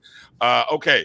Another question here from Ashley C. asking, will we have an alternate uniform like the all black or any other color? I don't know. You mentioned you were on the yard from 11 to 15. That might have been when we had all blacks back then. Anything you can share with us? Any ideas? So we are working on an alternate uniform. From my experience and from the former equipment managers, black is, I would say, not friendly to the alumni, but if we can get them to, agree with it. You know, I think we had some couple of bad games, bad season in them Blacks. So same thing. It was a little tough to get those white helmets out, but we were strategic and got a couple of easy wins in them, and now we're rocking them white. So you know, Well maybe said, black. Yeah. So smoke gray, maybe that's close to black. But if we go to I think alternate, we might have won more games in the We've had smoke gray, gray too. than we did the black, to be honest. correct. And you know, just looking at combinations, and the next thing they're going to want is probably a black helmet. So you know, it gets a little pricey. So we're trying to figure out, you know, what's the best option. And I think we're pretty close to an alternate uniform. So you know, we'll just have the alumni, and we'll reach around to Coach Colzie and see what's the best color we will probably go with. But we're close to that standpoint where we can get that alternate jersey. And like I said, we'll bring it out one of those big games. So any type of big game, just be aware, be on your toes. We might come out in something fancy. I know last year we came out with the white championship pants with the stripe on the side. So that was kind of a throwback type of theme. We're looking at the hallways, old pictures. We had the stripes on our pants and the throwback uniforms. So we kind of mimicked that a little bit and brought a little spice to the uniforms this year. So, you know, that was big time. Yeah. I'd love to see the OBC throwbacks from the 60s. But I know, I mean, we're not in that game anymore, but just to see that. And actually, I think one of our alums, and I guess the daughter, I guess she has 3 daughters that were FAMU alums, used to make them, I guess, down in Miami. Go ahead, Bryan. But I did have another question, but go ahead with the question. Yeah, no. It was just going to be, I'm glad Donald mentioned that third helmet, because, another question that somebody had asked about, are we getting a third helmet? I was going to ask Donald, the helmet that I haven't seen recently are the orange helmets. Like, what's going on with the orange helmets, Donald? I miss the orange helmets. I see I know everyone's in love with the white, but man, I'm starting to miss the orange helmets. So we played in orange helmets quite a bit. Right now, the orange helmets are getting painted right now and reconditioned. So we've been in whites a lot for spring game, and that's our practice helmets. We're getting those ready for the season. It's a very unique paint, so I like to send off early to make sure they get it right. If it's not the right color, we send it back. It takes another couple months, so we're very strategic when sending the orange helmets out to get reconditioned, recertified, and painted. Adding a third helmet will be very costly. Already 2 is very costly, because you got to think about it. Every 2 years, you got to send them off for recert, repainting, and making sure they meet the safety guidelines, and that can cost a grip. So imagine doubling that, and now imagine tripling that. Imagine having storage for it. So it's a lot to go in looking up for a third helmet, and it is a big recruiting tool with 2. We're probably, one of the few to have 2 in the conference, so that's real good. And orange, white, it all depends with the coach, whatever they want to wear. Color combinations, we let the players vote on what combination they want to wear, what we've been, winning in, and what looks good, and if it's senior day, what the seniors want to wear. So, we love the orange. The orange is our go-to helmet, but we do have that white that we got to mix in there every once in a while also.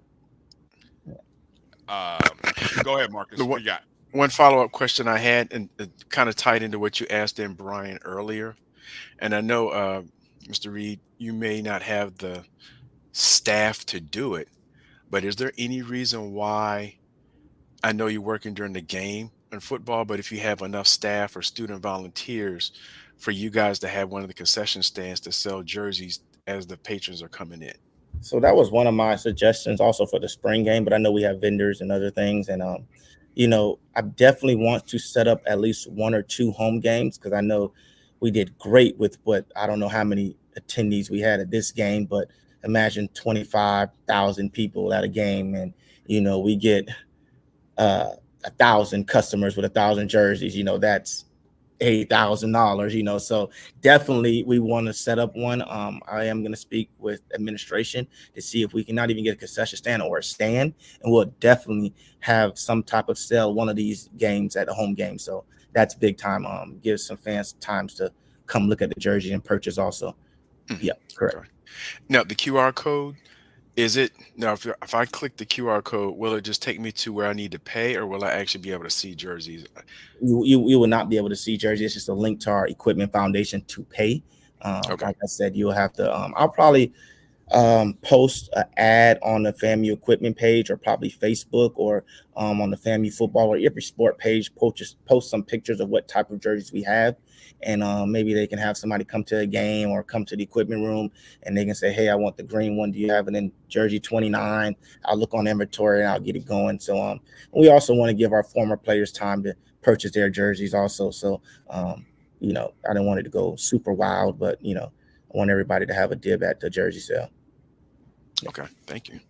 Yeah. Donald, will you speak on the gear that various teams receive? You know, I know you, like, again, you try to take care of everybody.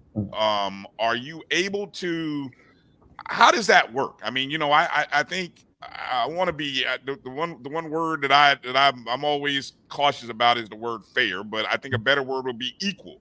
You know, are you able to supply various programs and each program with the gear, and is that a request from the coaches, or is it something that you and your staff try to put together? How does that work? So with equipment, it goes deeper than just equipment and ordering. It's getting to know your athletes, getting to know what they want. It's a new era. Kids one year might want headbands. One year they might want long sleeve. One year they might want hoodies, crew necks. So that's what we do as an equipment team. We get to know our students. We get to know what they like, and we kind of build off season on, hey, what y'all like this year? What's new? And then they all get a fair allotment of money. We break it down per student, per athlete, per sport, what they need. So we do our, you know, our research and make sure everybody gets the fair, equal opportunity.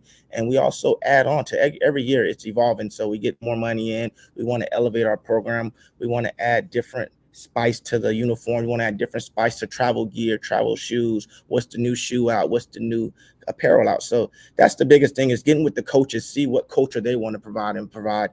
Some coaches want last name, some don't want last name. So you don't want to just shoot the gun and get them what we think. We want to make it a family environment. We want to make sure the student athletes are happy. We want to make sure they get what they kind of want or what they need. We do needs first, whatever they need first, and then what do they want? Make a wish list. See if we can afford it. See if we can fundraise with these little jersey sales and get everybody something they will want off their list. Like I said, we've been very good with that. We have no complaints on student athletes, what they want, what they need, just because we built that relationship with the coaches and the student athletes on, you know, just seeing what they like. You know, we go into the next year, we get with the captains, and we just try to fill out what they like, what they need, what they didn't get, and what's their, you know, what they like. You know, that's pretty much it, really. Appreciate that. Appreciate that. Kelvin, want to get a last question in there for Donald?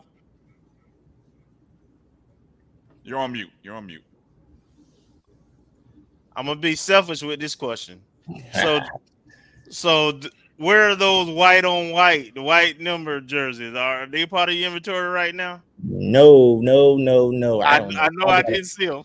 I don't know where they are, man. I don't know if they sold those back, sold them to somewhere. I haven't. The infamous losing a timeout every quarter jerseys. Correct. That was probably before me, right before me, actually. I think so. Yep. But yeah, they're gone. I didn't even get to see them in person. So okay. All right. But yeah, we do have a lot more though, man. Like I said, all sports, and we're bringing that out. And the baseball is going to do real good. The baseball is a hot item. We're going to do that probably their next conference home series. So we'll probably bring that out and get that rolling, and that'll pretty much hit pretty much every sport. Let me ask one more question. Get a picture. In terms of, hold on one second. In terms of the other sports, Olympic sports, what is the most difficult sport to, you know, get gear? Because, you know, they're getting different things, and you're not just getting gear, you're getting equipment too, right? Yeah, correct. Right. So what is your most challenging Olympic sport? I don't look at anything as a challenge right now, but I would say really it's the sports with the most fans.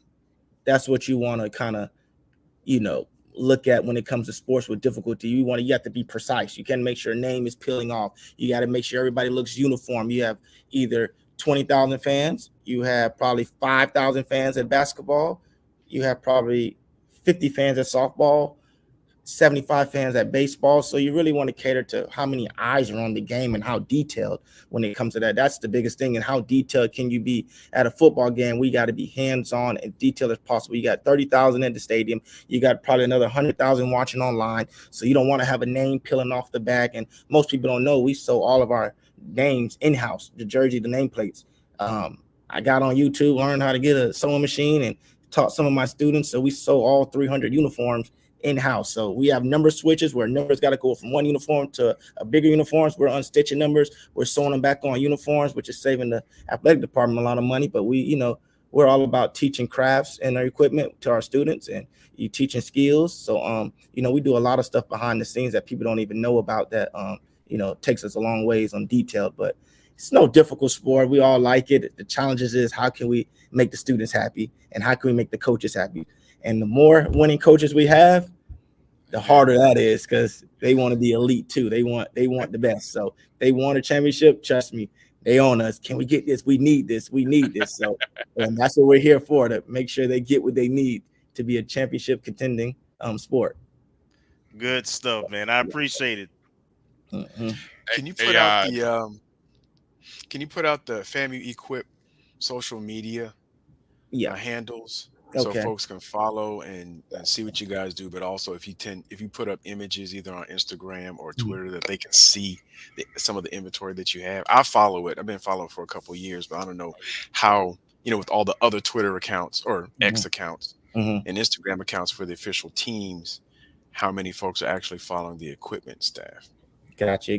Yeah. Just trying to figure out what to type at in here. I know we got this little thing right. Okay, I got you. I'll join it right here and type our Instagram on this. But other than that, it's FAMU equipment. Everything is just FAMU equipment. You can follow us. We'll post it out. We'll also put it on the FAMU football page, FAMU basketball page, FAMU softball page. We'll go ahead and push that out also, so you guys won't miss it. FAMU Athletics Facebook, all that good stuff. So we'll definitely make sure we get it going. At FAMU Equipment. Yeah, definitely make sure you guys follow them on IG and on X. Someone JT had asked about golf polos. Are those is there a way for people to get a hold of those? That's a good question. Also, I'll get with Coach Rice and see what he has in overstock inventory. It's a very, very small sport, so they kind of use everything they need. But I think Coach Rice will have a couple in, and that'll be something huge also to put on display with the jersey sales also. So that's a great question also. Yeah. Wow. Donald, real informative stuff, man. I appreciate all of your time, all of your passion, all of your energy, you and your staff. I mean, it's great to hear that you have 15 students that are working with you. I know you said when you were coming in, it was just 4 of you guys. So, I mean, you guys get a lot of stuff done. It's always a fun follow, though. I enjoy the Twitter and the Insta. I think you guys probably do more Instagram stuff than you do Twitter. But keep it going, because it's always fun, man. And that's its own world. Like college equipment, I mean, you could have a field day just seeing what different programs are doing. So we love bragging about the gear and what our guys are in. Of course we're all hunting to try to get more of it. So when you have sales like what you got going on, man, it's like people are flocking, and they should go to the field house, go to the field house and copy some of those jerseys and such. I can't wait to see what those baseball jerseys look like, though. Yes. Anything you wanted to add or share with us, Donald, that maybe we didn't get a chance to ask or talk to you about?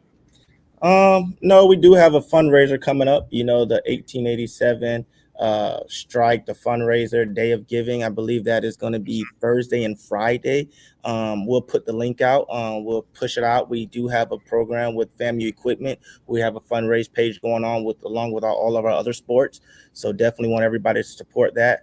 That's very, very important for athletics. That helps us get the gear. That helps us get the uniform. That helps the students. That helps everything that goes on with our athletics program. So that's huge for us. That's all the support that we're going to need. And like I said, everything we do is for the students. A student athlete is equivalent to one of our student managers, and we just do hard work. Our student manager are there before practices, during practices, after practices. So they do put a lot of time in. So when we win, we all win. So when one sport wins, the equipment manager wins, the trainers win, the video team win, all support staff win. We're all in this as one. And like I said, just building the team, man, that's all we're doing here. Like I said, 10 of my 15 equipment managers are getting work studies. So, we're just building the brand, making sure they have financial support, make sure they have all of the resources that our student athletes have. And like I said, at the end of the day, they're like an athlete also, but they just don't get scholarships. So that's something we're raising for now, just little improvements of the room, stipends to give some student equipment managers, some sports trainers, video teams. So like I said, the sports staff is very, very important here at FAMU. They kind of help us as full-time staffers get our job done. That's what we lean on in our students. So we just want to give them the light that's needed and show them that we really care. Well, again, appreciate you, your team, the staff. You guys do great work, man, and it's fun. And anytime there's something that you want to share with us, if you want to come on and talk about it, or you got some new things coming up for the upcoming season that maybe you want to share, let us know. We'd love to have you on and share it with Rattler Nation. I do have a question. Do you keep track of like wins and losses per uniform? I'm just curious. I don't, but Coach Willie Simmons did. He did? Okay. If we lost in the uniform, or we better not wear that, whatever helmet and combination, it goes down to the shoes, everything, man. But, winning those 8, 9, 10 in a row, it didn't matter what we wore at that point. But I don't keep track of it. But, we did have some coaches that did, and that brought excitement to it. But other than that, we have over probably 30-something combinations we can do with our uniforms when we change the face mask, helmets, so we can get it all tricky if we want. Wow. So, we're at that level where, we call us the mini Oregon, man. We can mix it up all different type of ways. The all orange color rush, the all white, the white, green helmet, face mask. We'll play around with some other things this year that's going to be huge. So look forward to it this season with the new uniforms, with all sports coming out, just some little twists going on. Okay. I was trying to keep the culture, though, keep the legacy, keep the tradition. We don't want to mix the uniforms up too much. So whatever little spices we can do with the uniform to kind of enhance it, to keep the tradition, whether it's a throwback theme, whatever it is, just try to keep the theme the same. Gotcha. Okay. All right. Donald, appreciate your time this evening, man. Thank you again for everything you guys do. It's been a pleasure. And we look forward to talking to you again. And you guys make sure to head over to that field house, right?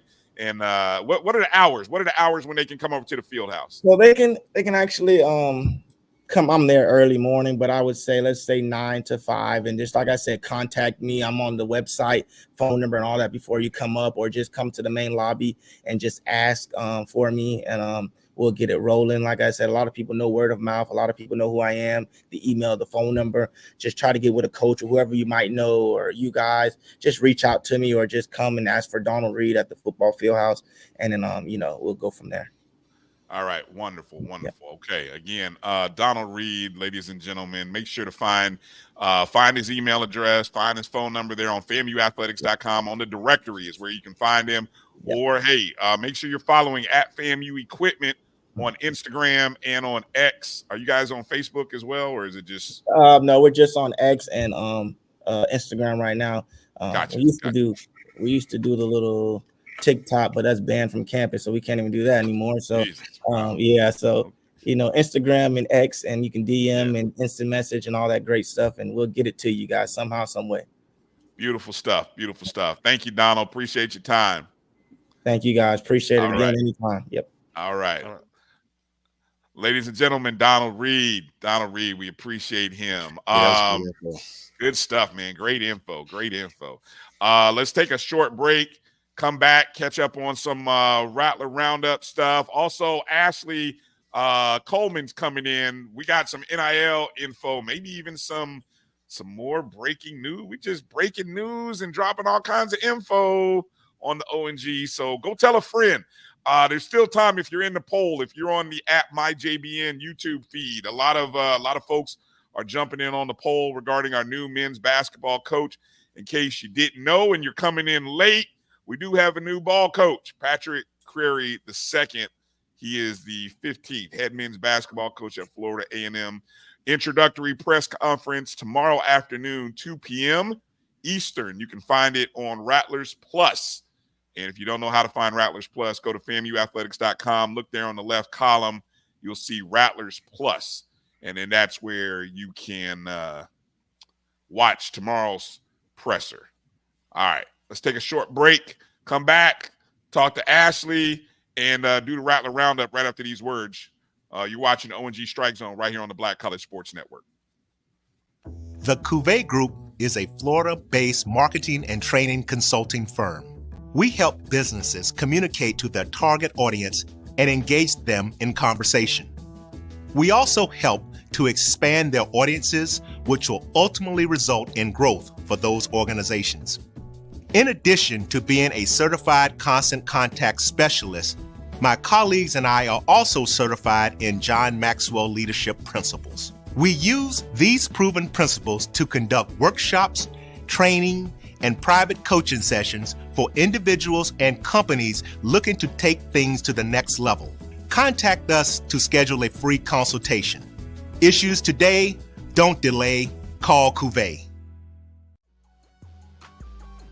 This is the Dean of the College of HBCU Sports, Kenyatta Cavill of Dr. Cavill's Inside the HBCU Sports Lab with Mike Washington and Charles Bishop. Come mix it up in the lab where the course lecture is in session every Tuesday from 6 o'clock p.m. Central Standard Time on Facebook Live, YouTube Spreaker, or the BCSN app, as we discuss all things about the HBCU sports culture, including exploring the week that was in the sporting HBCU diaspora, as well as the upcoming week of HBCU sports. With me, the Dean, the College of HBCU Sports, on Dr. Cavill's Inside the HBCU Sports Lab with Mike Washington and Charles Bishop. Course lecture dismissed. From novice to aficionado, find yourself here. High quality cigars plus personal customer service. Slow Burn is Waco's only mobile cigar lounge, featuring a meticulous, curated collection of premium cigars. Visit our website, www.slowburnwaco.com. That's www.slowburnwaco.com.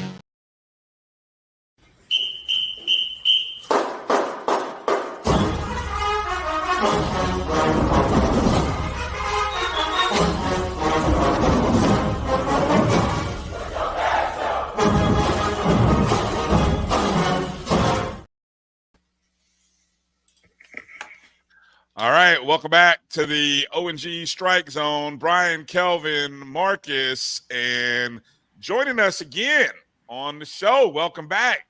Hello, thank you. Good to see you, Ashley. Welcome back. Thank you for having me. I'm happy to be back with the family. How y'all doing tonight? Doing good. All right. What's so Ash? Obviously, breaking news earlier with the announcement of a new men's basketball coach. What's yeah, we got a lot going on, don't we? What's your thoughts? Any quick thoughts you have on the hire? I'll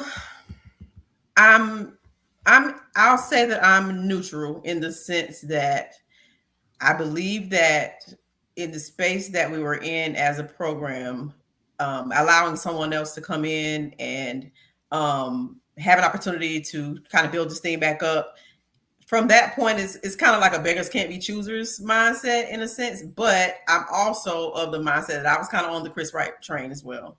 So we all had our people that we thought, should be the one, based on level of program, our facilities, things of that nature. So I be honest and say I was not expecting to hire, but after looking at the resume, just kind of looking at different perspectives, even just being on here for tonight and seeing different perspectives, I'm actually very optimistic, and I'm very open as an alum and as well as a fan to see where he can take the program. Because let's just tell the truth, we weren't in a great position to begin with.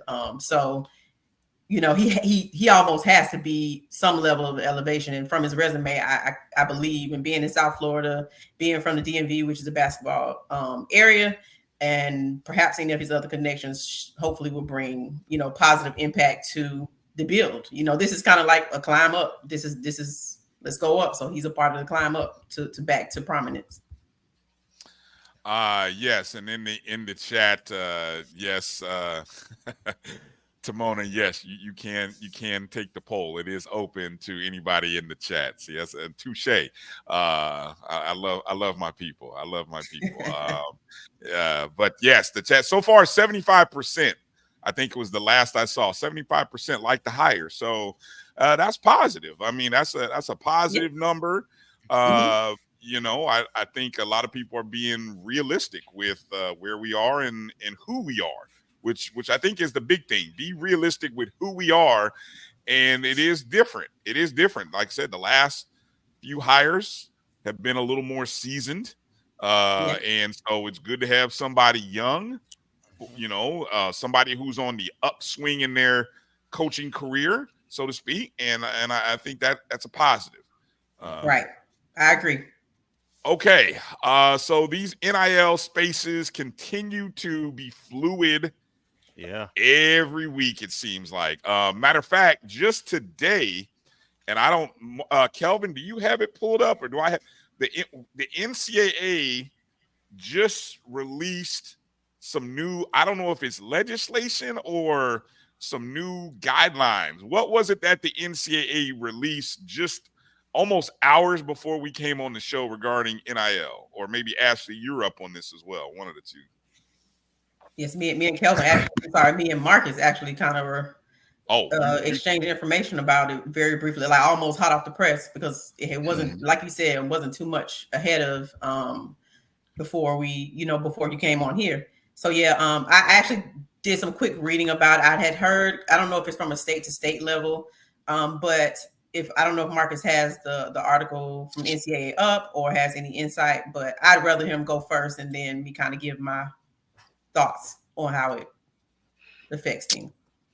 Yeah, let me pull it up real quick. But they adopted rules, and just as a brief, and this is from NCAA News. The Division I Council adopted rules to allow schools to assist student athletes with NIL opportunities if the student athletes disclose NIL activities valuing $600 or more to their schools. Now, it says from their press release, the decision isn't final until the meeting concludes on Thursday. The Division I Council's meeting this week, and they've had some other legislation as it relates to the one-time transfer rule and everything else, but they're meeting this week. And so, in essence, reading from their tweets, and it was forwarded out this afternoon, that schools can identify NIL opportunities and facilitate deals between student athletes and third parties.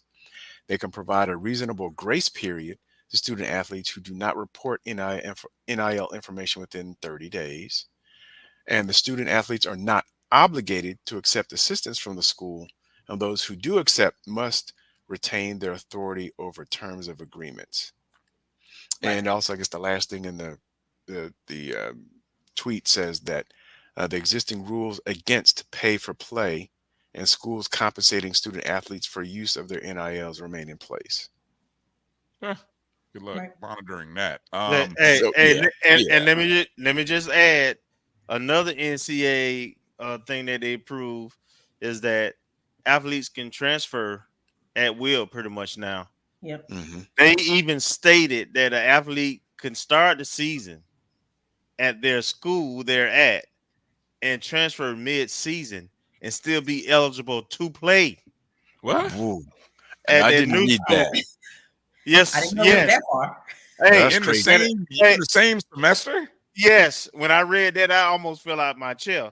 So how do you even do that logistically with a kind of you grades because you're still in semester? Well, they have to. Yeah, that's the other part. You have to be an academically eligible from the school you're transferring from. But yeah. So you think it's a free fall now, buddy? Oh my God. Jesus I feel sorry for coaches because that's a lot to manage in a roster. You better have a great culture that you have within your program. Absolutely. So that kids ain't interested in that. Because if you messy, you're gonna have a mess on your hand trying to track and control all of that. But yeah, that's part of the legislation too. And Kelvin, it should all be approved. I think they got to they finish Thursday, and then there's some executive council that votes on Monday to make it all official. So by Monday of next week, everything should be official. And Kelvin, that's part of the reason I didn't know about that in-season thing, which is insane to me. But that's part of the reason I asked. And even a couple of weeks ago, before we had Coach Moore on last week, I was asking about whether college staffs at any level, but especially Division I, need to add someone like a director of player personnel in the NFL level that deals directly with agents. Because right now we're seeing NIL agents entice or perhaps market absolutely a player's marketability. Say, hey, school X might not have as much NIL cash reserves as school Y. So if we get in the portal, then maybe I can work a deal for you, or such and such school has already contacted me if you're interested, blah, blah, blah. So if you happen to have a director of player personnel at the collegiate level that expands the scope of a recruiting coordinator, much like a director of player personnel at the NFL or NBA or any professional levels, dealing with the agents for free agents, doing the same thing, because that's basically where we are now, or it looks like where it's heading. And with the ruling today with transfer anytime, because we knew that in December, I don't know which court it was. I don't know if it was Supreme Court or if it was one of the other courts, appellate courts, that basically struck down the one-time NCAA rule, I guess, from the standpoint of limiting almost like a monopoly type thing. So they struck it down and put a stay on it. So they've been doing that. And that's why we're seeing all these third-time transfer and fourth-time transfers now, because it's been a stay. But the NCAA looks like they just said, you know what? I'm tired of fighting. Just go ahead and make it a rule, and they can go wherever they want to go. Yep. And now you got NIL agents working on behalf or for the benefit of the players. And I was thinking about that earlier today, is that even our show, as out of the love for FAMU and wanting our school to do well in all endeavors, including athletics, when you think about the last 40 or 50 years, how many watershed industries have come out of collegiate sports, between magazines like Athlon, the Sporting News, which expanded college coverage, Lindy's. You think about the recruiting services, which didn't exist 35 years ago, but now you had scout.com and rivals.com kicking it off, and then it evolved to 24/7 sports and On3 and all these other side industries making money off of collegiate athletes, basically as the commodity, peddling the news, and the athletes and the coaches, or the coaches making money as they win. And now the athletes are probably the last to actually get part of the kitty. And it sucks for us because, some of our best players are getting pulled in the portal, but you can't blame the players because they're the last one on the totem pole to actually reap a benefit from this billion-dollar industry. Absolutely. All right. So, Ashley, when you were here a couple of weeks ago, you were sharing with us some of the initial visions of what we'll call the NIL group at that time. Do we have any, and as it relates to potentially FAMU's first collective, as it's more commonly known out in the marketplace, but what do you have any updates? What's the latest news and info you can share, or that you're willing to share with us tonight? Absolutely. So a lot has transpired since I was last on the show. A lot of one thing that I want to kind of impress upon, I'm pretty sure many of us have either had an close interaction with the business being formed, or even formed one ourselves. So an NIL collective, although would not necessarily be for the profit of the person that's running it. In this case, it's for the profit of the athletes and for the benefit of the university. It's a lot of, so to speak, red tape, regulations. There's heavy compliance obligations that come with NIL. There's buy-in from different core groups, whether it be fan base, whether it be athletic groups, whether it be anybody who alumni and organizations of that nature. So it takes a lot of groundwork on the backside to get things done. Even I feel like I've started businesses before, and this is even more. And not only that, it's actively changing, as we know today. So every time you look up, there's a potential of a different caveat that might force you to say, okay, all right, let's take a pivot. And it's okay, but it's just the nature of where we are and what NIL is. So with that being said, there's a lot that has transpired for us to roll with our own form of an NIL group collective.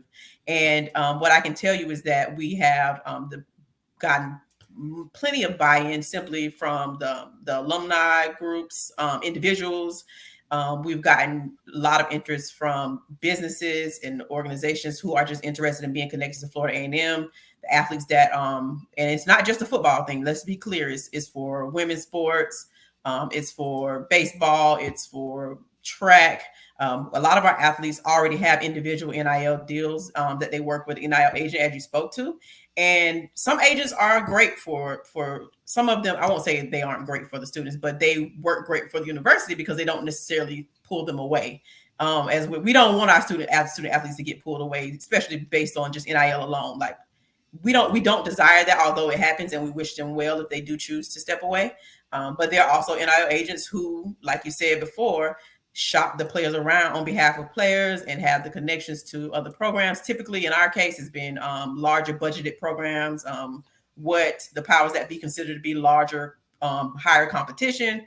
And we have athletes that are good enough, some, not all, but we have a good amount of athletes who have been developed, who are able to take a step to get a higher dollar NIL opportunity and or playing opportunity at a level that kind of makes them look what, like, let's just say NFL scouts would say, oh, that's better competition. Although we know at the HBCU level, our athletes are just as qualified.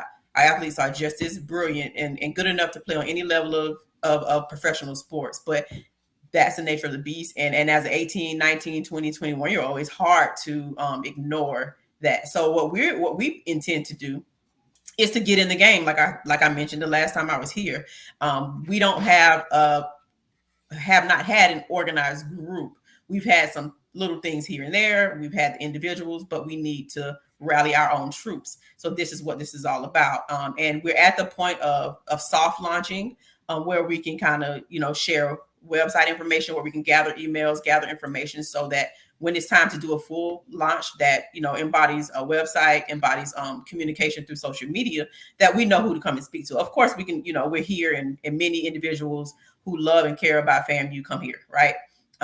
Even the quarterback club is another place that many of us who love and care about FAMU, we all kind of frequent that from a digital standpoint if we can't be in person. So that's the point that we're at with this NIL group collective. We have communications going with the athletic department that we're working on, making sure that the dots are met, because what we want to do is have synergy. I've spoken to individuals who are highly interested in donating and making sure our athletes have the same or similar opportunities at FAMU that they have at Georgia State or Murray State, any one school you can think of. And that's been the common theme and conversation. It doesn't need to be confusing. It does not need to be, multiple avenues and organizations doing the same thing. And we've had that often enough at Florida A&M in different spaces. And my ultimate goal and desire is to make sure that we are here as one organization, as one group of people who can believe in and trust that we are going to take care of our students. I have a genuine love for Florida A&M. I'm building more and more love, and the more I talk to our student athletes and kind of hear their perspective, and kind of heartstrings get pulled on in that way. So my ultimate desire and business partners, because I'm you see me, but I'm not by myself. Just please understand that as well. We have a compliance liaison. We have an NIL agent who is helping us navigate the rules in Florida, because NCAA might have a rule, but Florida could have a different one. So it's so many caveats to this that is not just for the faint of heart. And you can't do this, especially without being compensated, without having a true love for it. So to sum it all up, in one sentence or two sentences, I'd say that we're at the space of getting ready to present a name. I was thinking about saying it tonight on here, but I'm not gonna break y'all. Come on, Ashley. Come on. We have some really cool ideas, some really good opportunities to bring in pull in the funds and pull in merchandising and things of that nature that again go directly to the student athletes. But I think that I'm kind of on the fence of whether I should just say the name and rip the Band-Aid off or not. But we do have a name, we have a logo, we have a landing page that will be provided to the masses for you to have opportunity. Like I said, I have many people already asking about it. So I see the interest, the team sees the interest, and it's not me by myself. And we're going to make sure that we're honest, transparent, that we are functional, and that we run business the way, and customer service is high level for this organization. Right. Say the name. Say the name. Come on, Kenya said it right. I was saying the song, but I had to stop myself.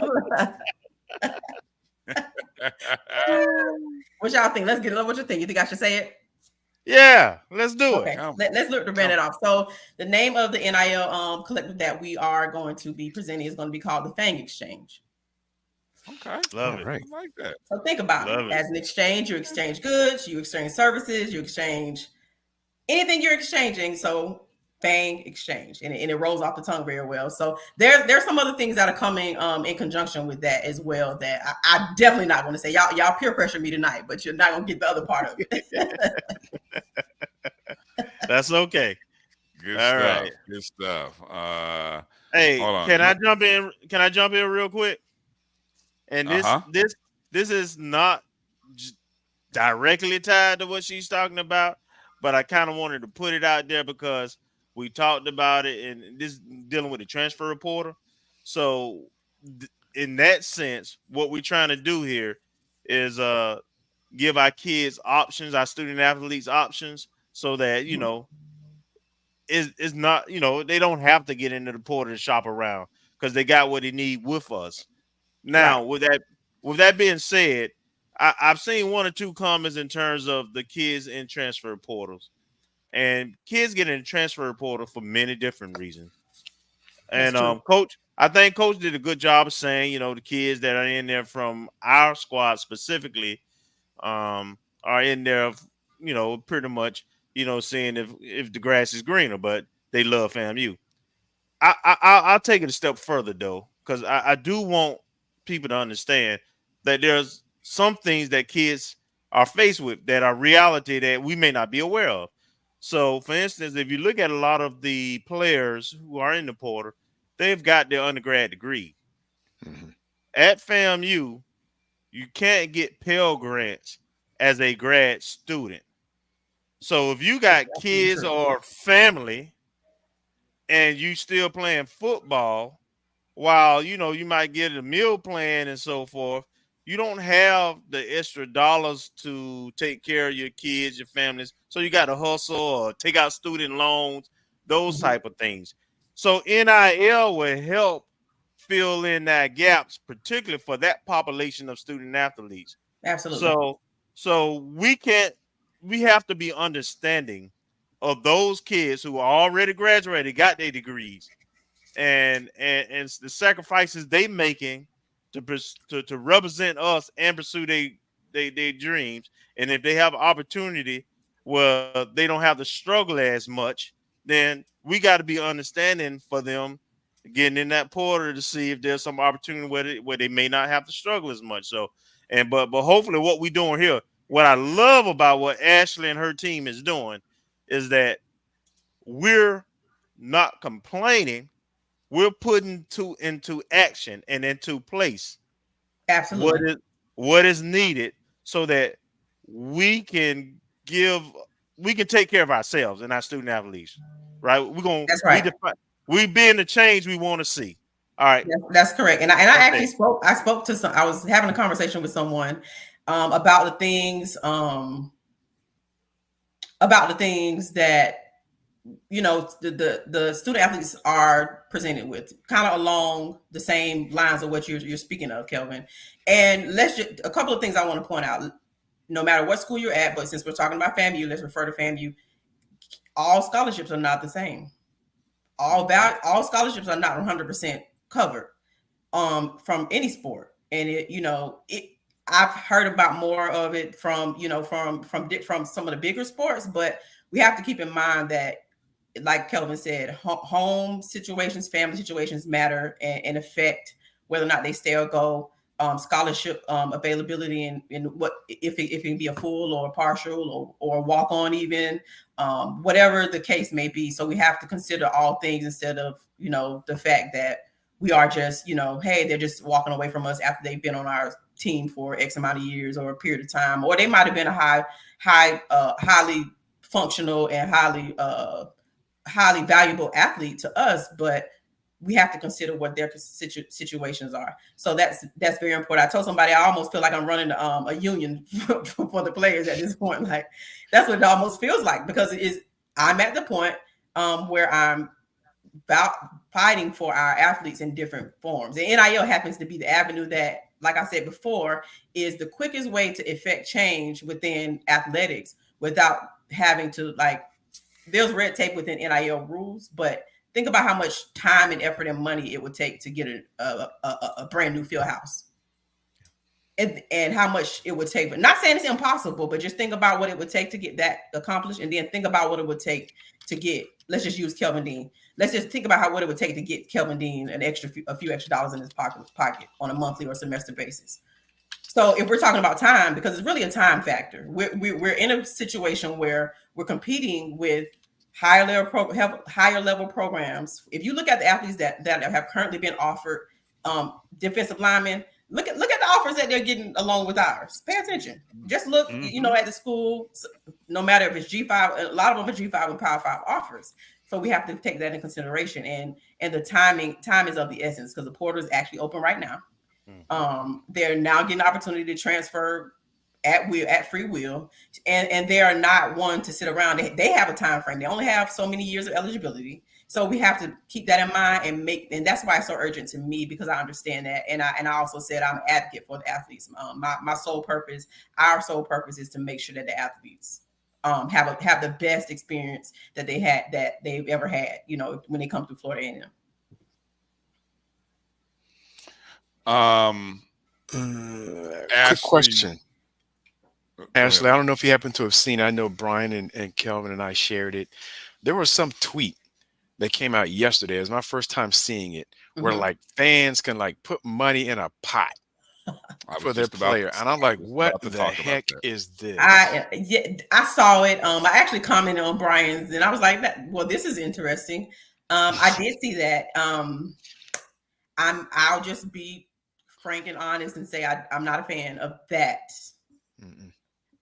And it has nothing to do with from a university, because if a player's in the portal, they're in the portal, no matter what school they come from, right? So the NIL avenue that this particular company is taking has nothing to do with whether or not they'll stay at your school or go. So this is nothing personal to FAMU or any school that I may be rooting for. I just don't care for the model. That's personally me. I don't know. I feel like from a personal brand standpoint, referring to the athlete, how does that what does that impression look like upon you from an athlete, from a coach standpoint, from a fan? Obviously, if fans are giving to the collective in that way, then they obviously want you on their team. But I'm just overall not a fan of the image that it portrays when you do. It's more, maybe it's the image. Maybe it was good with good intentions, but the image portrayed is I don't care for it personally. That was my take on it, and I don't want to disparage it. Yeah, that's the thing. I don't want to disparage it. It's just it's hard to, It's different. It's look, in two ways. When I saw it and I read and I looked into it, I'm thinking at first I'm looking at it like, oh, this is kind of ingenious in a way, because what it is, I called it crowdsourcing, because I look at it like what they're doing is reaching out to the fan bases and saying, hey, fans, if you want this guy to come to your school, well, let him know by putting a certain amount of money into this pot, which based on the pledges shows the student athlete, oh, well, this school has pulled together $150,000 for if I go there. This other school has bid $100,000, right? And so you're looking at it like, yeah, okay, for the kid, for the student, hey, it is more stroking of the ego that's showing him, you know, it's even more than what you got as a high school recruit when kids were when you know it was just message boards and all that other stuff, right? But I'm thinking about it from me as a fan, right? What does that say about me that I'm willing to put $25 into this pot, and if the kid goes, well, then I lose that money. Now, if he doesn't go to this school, guess what? I get my money back. So I guess that's a good thing for me. But it still is like, what are you doing? I mean, and there are people giving more than $25. I mean, there are people that are giving up some nice amount of money for a kid to still, you know, it's crazy. It's just not what I thought the NIL space was designed for. Right. But I agree. I didn't think so either. And I thought, and I even went as far as to look and see, I read the bio of the organization that's running this, and they're actually backed by pretty reputable organizations. Yes. So I was like, you know, sometimes you look at who's backing them, who's funding it, who's you know, in agreement with this organization. And to be honest, I was like, oh, okay, you know, they're backed by a pretty prominent organization who backs a lot of startups, and puts funds into a lot of startups that are very reputable, so I'm not here to say don't do it for an athlete, you know, that's in the portal. But if you're going to do it, if you're going to, you know, join this public fund collective crowdsourcing organization, I just want any one athlete, FAMU or not, to have representation that can help you make your decision. Because a fan base that may offer up $100,000 sounds amazing, but what does it do for your future? Is that the right program for you? Is that the right coaching staff for you? Is that the right you're still in school, so are you going to be able to excel to get on the field there? Are you going to get playing time because of, you know? So I just hope that we aren't dangling the dollar figure to entice young athletes to make a decision that's not really the best decision, because I live by a model that all money isn't good money. There you go. So now we want money. Obviously, we need it to now, I'm not going to say we don't want money, but we need to make sure that we take the right opportunities and make sure that we are presenting ourselves in the best way and putting ourselves as athletes, even if you're 18, 19, in the right position. So I guess just the biggest thing for me is to be careful. If it were my son, I don't think I would, or daughter for that matter, I don't think I would encourage them to take that route. Well, there were a lot of football and basketball, which were the two primary portal. Those were the two avenues that were there. Yeah. And there were a lot of names. And the one name that I had come across was a basketball player who was, I guess he was rated as the number one transfer portal recruit.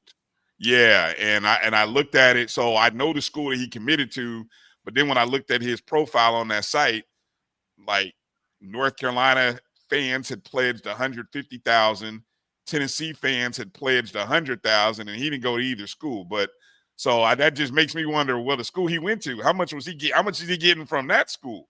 You know, so hey, exactly. Hey, well, I mean, in some ways, maybe it helps them determine their value, you know, because that's what they say. That's what they say they're doing for the athletes that are going, like, you know, depending on what I mean, at all levels, it's about what your value has become about, you know, the NIL market and what's your value. So maybe that's helping some of those individuals in the portal to say, well, this fan base here was willing to, you know, raise $100,000 for me. So if I don't choose you, then perhaps I can go back to another school, and again, free agency. I can go to that different school that I really want to go to and say, hey, I can go over here to UNC, or I can go to, you know, I can go to ABC University and get this dollar figure, you know, what can you do? And that's where I guess your representation comes in place, if you have any, that helps negotiate that type of thing. So NIL is all encompassing from my, you know, space of what I've been watching NIL for the last couple of years now. I'm not new to NIL. I'm not even new to collectives. I'm just new to a lot of faces in this space, but I've been sitting there watching it just slowly evolve and matriculate into what it is today. And next week, we could likely have something different. So you need someone to help you navigate an ever-changing market until we can land somewhere and be there from a regulation standpoint, which is why it's good to have for us as an NIL group and collective to have an NIL attorney who is guiding us in all things that are NIL, because you have to be abreast. It's just changing, and it's not settled either. Right. Yep. All right. So Ashley, ladies and gentlemen, as she has come on here and broke news and shared the name of what will be FAMU's first NIL collective, the Fang Exchange. Good reviews from everyone that I've seen in the chat, so that's a positive. You'll be soon releasing out additional information and so on and so forth. So be excited, and the process is in works. The wheels are in motion.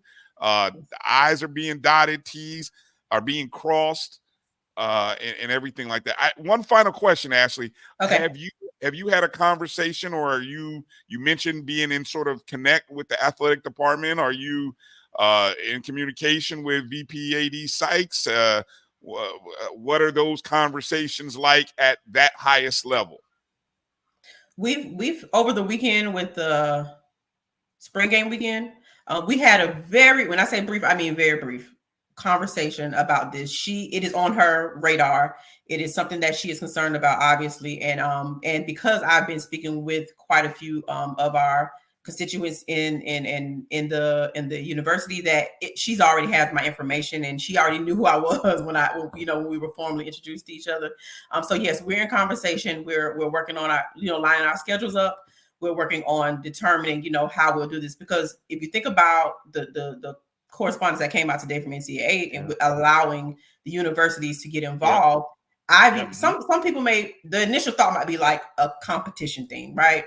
But I view it as an opportunity to collaborate and allow the university to give more access, where before it was like, oh, we can't be a part of NIL, stay away. Right. Now there's an opportunity, if that does follow through and come to fruition, that it gives the university an opportunity to allow an alumni base who believes in what NIL is, who has the desire, the wherewithal, and the bandwidth to take this on and come together, kind of rally the troops. Whereas where AD Sykes has many things on her plate that she needs to take care of, and not saying that NIL isn't one of them and it's not important, but it just gives us an opportunity to help her be great and help us be great. So I view it as an opportunity to do that. And yes, we've been working on trying to link our schedules to have a long sit down and determine how even the university could determine. Yes.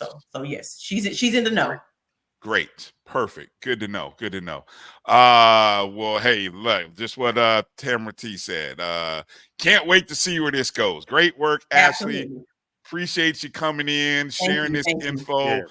We love the name, the Fang Exchange. Awesome name. Great job.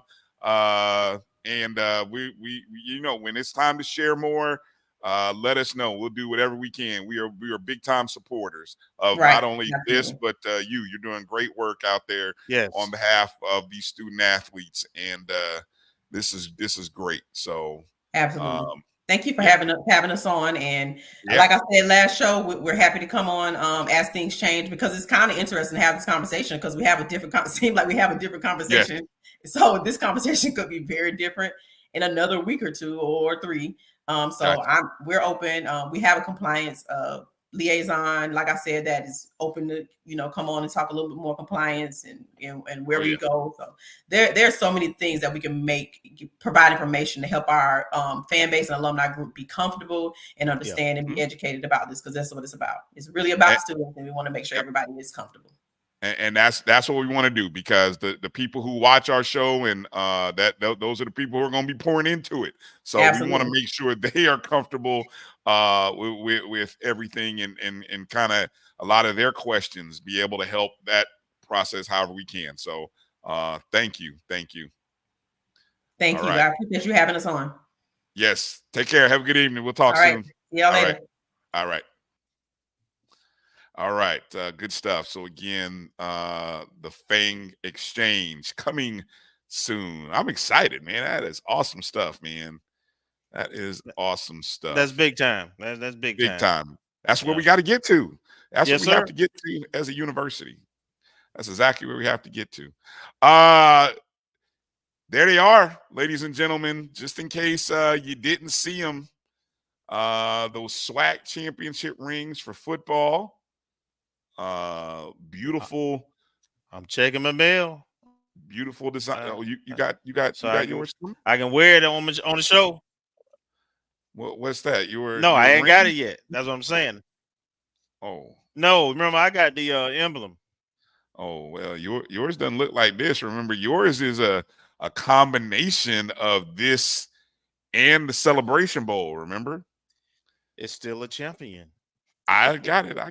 I won't mind. Yeah. Damn it. Yeah, I love the official SWAC Championship final score. And I don't think I got the one like inside of the ring. They had what was it, a 20 game home win streak? Yeah, to commemorate that at that point of the season they had won 20 consecutive games at home is where the streak currently stands. Is that the one that Bryan shot out? Yes, it is. Yes. Yeah. Now, what are you going to add, Marcus? You're on mute. You're on mute. You want me the to come name back on to that one, that promotion one that they took is James. Now I know there was LeRodrick James. I don't think it's a team member. But I don't know if is that LeRodrick who was on the team or is that for LeBron? I think it's for LeBron. It should be for LeBron. If they were smart when they made this one, I gotta imagine that should be, which is maybe why he reposted it. I would hope. Okay, because we do have a player with the last name James on the team, but I just wasn't sure. It just came to me as we were looking at it, whether it was for that player. I've seen somebody's ring, and I think it was Bowlers, where they have a number underneath the helmet. So, like a player would I believe a player has his number underneath that helmet there. You see where it says James on the left side? It has his number under it. Yeah. Okay. Yeah.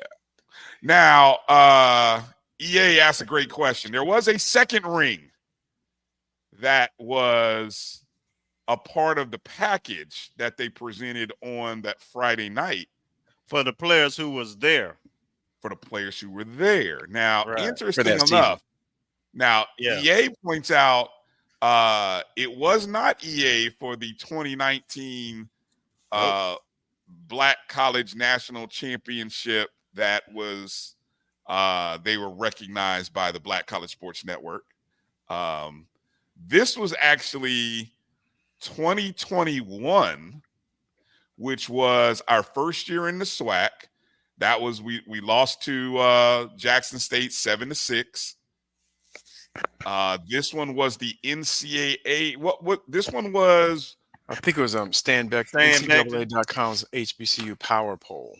Yeah, which is it's kind of interesting. That it's interesting that the previous administration would purchase rings for that.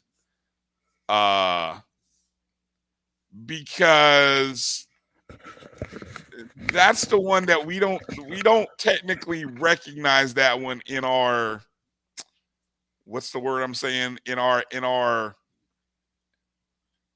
help me out here, in the bio, like when we say how many national championships we have, it goes from 19 to 23. It doesn't mention 2021.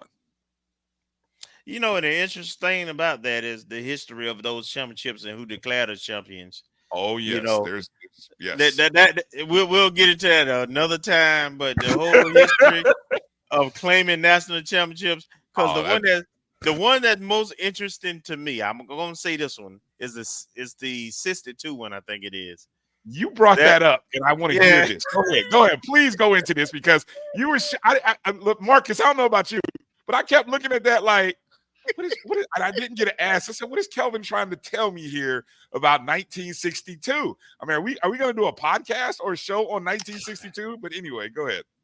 So, you had the Pittsburgh Gazette, I think, a black courier, the black paper, and that used to kind of crown it. Right. Yeah. You used to crown the black college champions, right? Yes. Well, the NCAA that particular year also had a small college champion poll. And the NCAA actually designated that particular team as national champions that year. But they declared the champions before the Orange Blossom Classic. So we were actually crowned national champions in both polls. Mm-hmm. But we played Orange Blossom Classic against a team I refuse to say. Yes. Please don't say and we lost. And we lost the game. You messed it up. We lost the game. Yes. Yes. Okay. So the history of claiming champions, who the champion stuff has always been a mixed bag, is what I want. The point of the story. Yeah, no, and that's the history of college up until maybe these past few years, and especially coming up this upcoming season. College football has been littered with, if you want to call it controversy, or maybe just the mythical titles. It's rarely do you, and because again, at the Division I level up until now, this is the first real playoff, right? I mean, not a 4-team selection where every conference champion doesn't get. This is the first time in the history of college football when everybody gets a shot, and so this is huge what's coming up. And so of course, even at the black college level where everybody doesn't get an opportunity to play in the Celebration Bowl, that always is a thing, so it just that's college football. Yeah, that's the fun and exciting thing about college football, and it is what it is. Okay. Let's quickly run through the rundown. We got about less than 10 minutes here. So let's run through a few notes here. Go through our page here.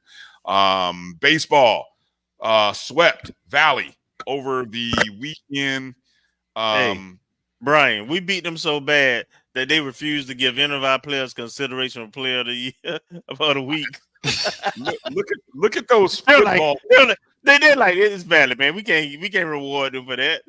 Right, exactly. When I look at the numbers, these numbers, you show me anybody else who had numbers like what we had. I mean, we outscored them 55-8 over those 3 games. We opened game 1 with a 12-run inning. First inning of game 1. Jesus. How'd you catch that? Because I couldn't catch anything. I was with the Valley's website. I didn't catch it. That was all after the fact. I think they had weather issues or something because the games didn't start this Sunday. Yeah, the games were the game. There was a doubleheader on Sunday, and then the last game was on Monday. On Monday. Yeah. No, it wasn't streaming anywhere. I don't even know if the live stats was working. I mean, this was all picked up. It wasn't. Later in the day. It's valid. Yeah, we had 21 hits in game 1 and game 2. So game 1 and 2, we had 21 hits, 15 in game 3.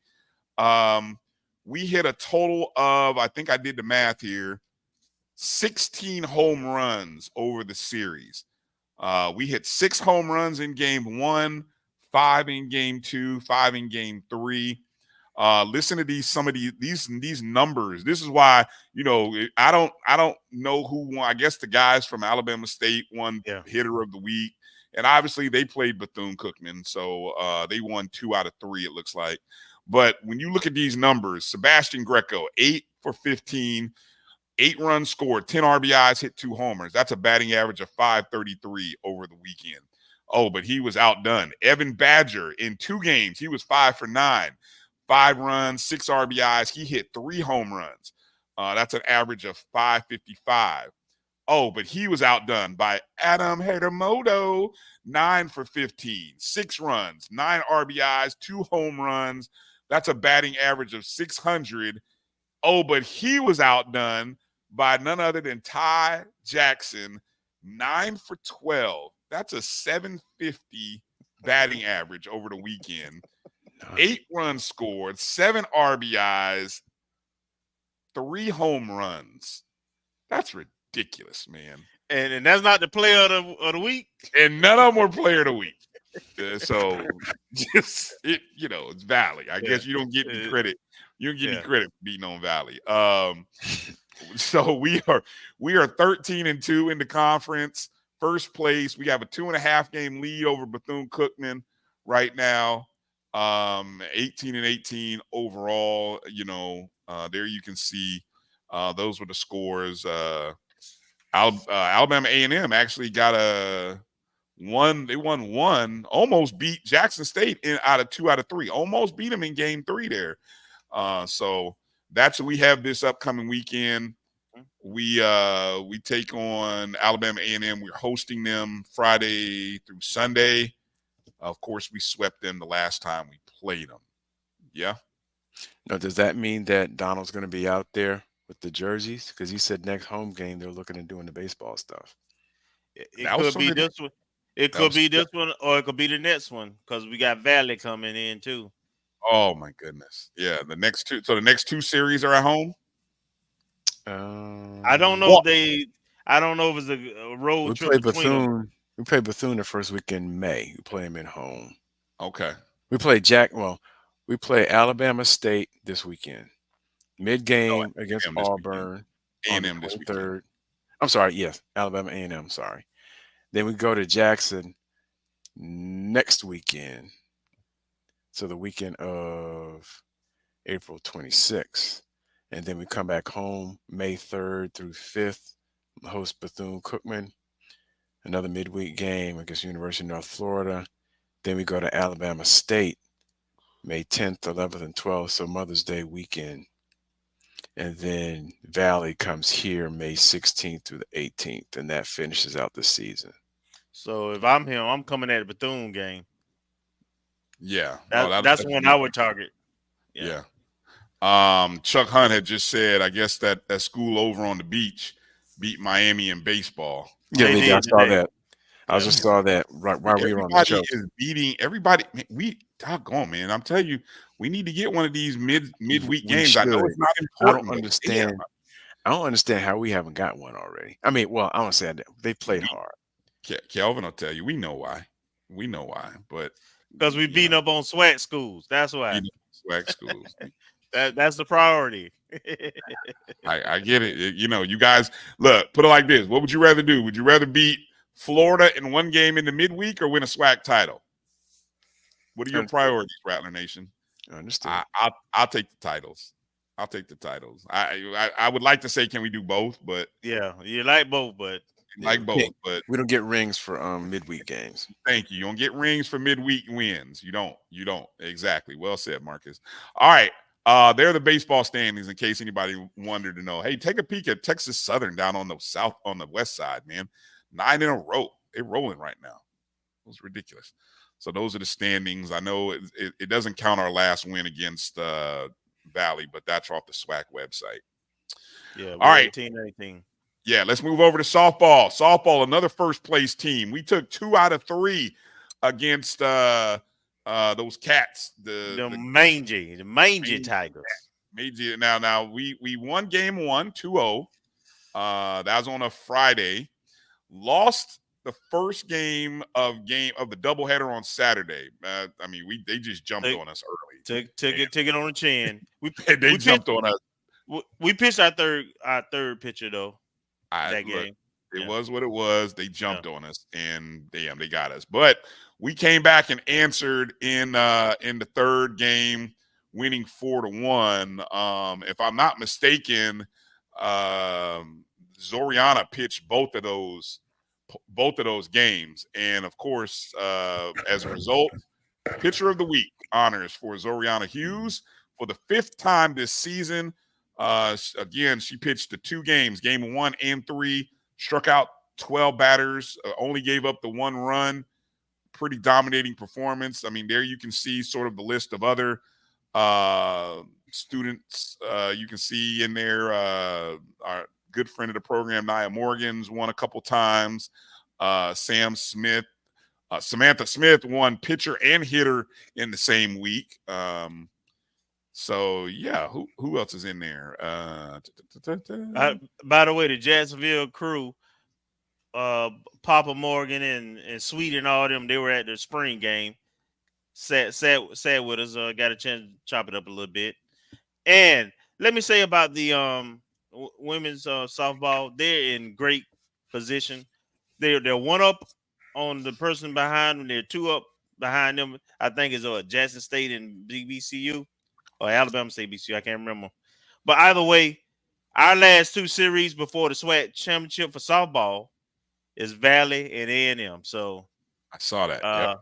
So we were in position. We're in position. We just got to finish. Mm-hmm. Right. Those these are the last 2 series coming up, and I mean we're in position. I mean, if you take a look at those softball standings right there, again, we have not lost a series all season. You know, we've gone 2 out of 3, I think, in the last 3 series, but it's been good competition though. You know, Jackson State, Alabama State, Bethune, and we don't see any of those 2 teams left. So again, we got a chance to go into the tournament as the 1 seed from the East, and we'd be on the other side of the bracket from Prairie View. And you can see Prairie View has not lost but 1 conference game, and they are the defending SWAC champs. And I was even thinking Zoriana Hughes is, I mean, we got to start the conversation. Pitcher of the year. I was looking at the numbers. Yeah. I mean, if she finishes off these last 2 series the way she pitched this past weekend, I think it'll be hard for, I mean, it might be hard for anybody not to give her pitcher of the year honors. Mm-hmm. Agreed. Yes. And I'm glad, well, let me put it to you like this, and it's, coded, but not really coded. I'm glad Ashley is doing what she's doing right now, because Miss Zoriana is pitching very well. Mm-hmm. And we want to make sure she continues to pitch well in Tallahassee. I love the way you said that, Marcus. Very well. Exactly. Yep. Exactly. Well said. The softball team, they are 14-4, as you saw, 18-17. They're traveling to Mississippi Valley State tomorrow. Actually, they're probably already there now. They play Valley tomorrow and Friday's the doubleheader. So 1 game tomorrow, doubleheader on Friday, and then they close the series at home against Alabama A&M April 26th and 27th. And to add to it, we have a good chance, like both of you were saying, a good chance of ending, or actually both teams have a great chance of ending over 500 for the year, winning record for the year, because typically, we might get beat up in the non-conference and then win the conference schedule, but, we're 1 game over 500 now. And we have Valley and Alabama A&M. Nothing's guaranteed, but if we happen to win both series, 2-1 and continue the trend, then we're looking at being at least 3 or 4 games over 500. So a winning record, not only in the conference but overall. Mm-hmm. The same for baseball. We have a good chance. Yep. Yes, indeed. Just finished day 3 today of the SWAC Golf Championships today, and fresh off the wire from this afternoon, Rattlers finished 2nd in the SWAC Championships, all in part thanks to a final day where they finally hit their groove. Right. They killed it on day 3. Day 1, I think they were tied for 4th. Day 5, day 2. Yeah, they went dropped back. went backwards. Yeah. But they were out on the course early today because I was looking at the live stats and I saw what they hit, and I was like, damn, that's about that. I think that's the second best number of anybody, because there was somebody who shot they shot a team high 284, which is 4 strokes under on day Pine number Bluff? 3. Pine Bluff, who I think they ended up winning. They won it. Yeah, again. Yeah, they won it. They shot that in day 1. I think somebody may have even shot a little bit better, but the fact our day 1 and 2 was kind of like meh. But anyway, we finished plus 18 overall, which the gap between, I didn't look at the fight. What did UAPB finish earlier in the day? They were like plus 5. There was like a 13 stroke. Did we close did the gap shorten between first and second at all? I'm not sure on that. Okay. But day 3 was our best day as a team. Patrick Mimwadepol, I may have said that wrong. Yeah. I'm sorry, Yeah, Patrick. you tore it up. Yeah, I did. Sorry. Patrick M. Patrick M. and Taylor Bell had their best outing with a 70. That's a 2-shot, -2. Marcus Taylor shot a 71. That was 1 under par. Patrick Jean-Pierre finished with a 73. That's 1 over par. But over the weekend, all 3 days, Patrick Jean-Pierre finished with the 3rd best score, tied for the 3rd best score overall with a 218. That's +2 over par, earning him all SWAC first team honors. Weldepole, I'm sorry, Patrick, messing that up. He finished tied for 9th and earned all SWAC second team. So Patrick Jean-Pierre and then Patrick M. both earning all SWAC honors, with Jean-Pierre earning first team honors. But yeah, man, if we could have just, if we could have closed the gap there on day 2. That was the day that kind of hurt us a little bit.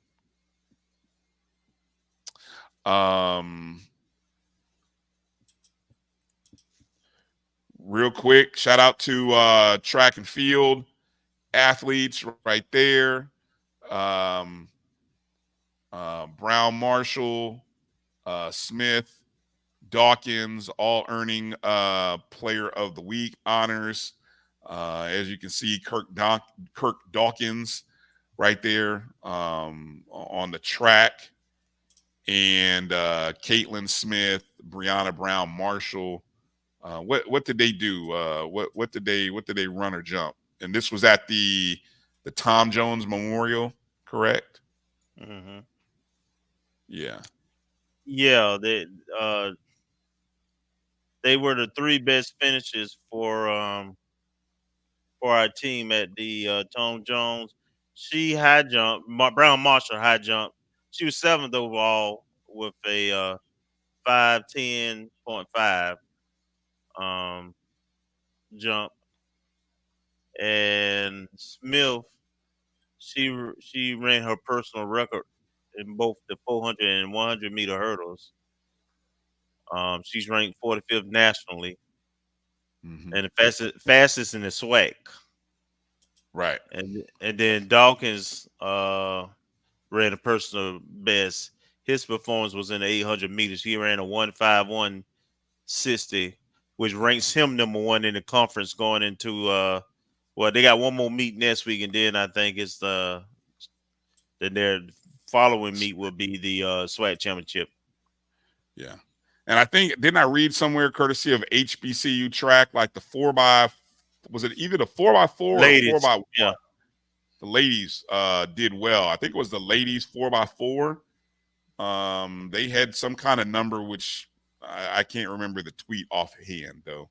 But it was a pretty good showing for the relay teams. Mm-hmm.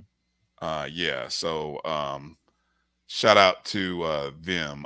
They're competing in the East Coast relays, which are in Jacksonville, April 26th to 27th. So track and field is off this weekend. Then they're in Jacksonville next weekend for the East Coast Relays. That should be good. That should be good. Last thing, you guys had on Coach Nikki last week. Tennis is off this weekend, but I believe, when did they travel to New Orleans? I think she said it was I think today. Tomorrow. Tomorrow, because they compete. When is they compete like Monday, Tuesday, Wednesday, something like that? No, it's this weekend, but they have the number 1 seed. Yeah. Okay. Oh, that's right. Yes, this weekend it's so they have the bye. So yeah, tennis is in New Orleans. So if you're the Louisiana Rattlers, New Orleans Rattlers, make sure to get out there. I think they have the bye, so they won't actually play until Saturday. And then all they got to do is win that match on Saturday to advance to the championship on Sunday. And got a chance to repeat as SWAC champions. Yes, sir. And Ring. I think Southern and I don't know who is it. Southern and somebody is playing in the first round, so we get the winner of that match from Friday. I don't know if it's Southern and Alabama A&M or Southern and PV. I just don't remember. Yeah. Okay. The other little nugget that dropped earlier this weekend, or maybe the day or two ago, I think it may be within the past 24 hours, volleyball signed a big recruit. That was today. That was today, the announcement. Next to KR FAMU 1. How do you pronounce that name? Is it Farouk? I believe so. Either Farah or Farah. I would say Farah Farouk. Farah Farouk. Yep. She's out of Episcopal High School in Houston, Texas, and she transferred in from East Carolina University after her freshman year, so she still has 3 years of eligibility. And what is her position? What's her measure? Middle blocker. I think she's 6'1". What is her size? She's what?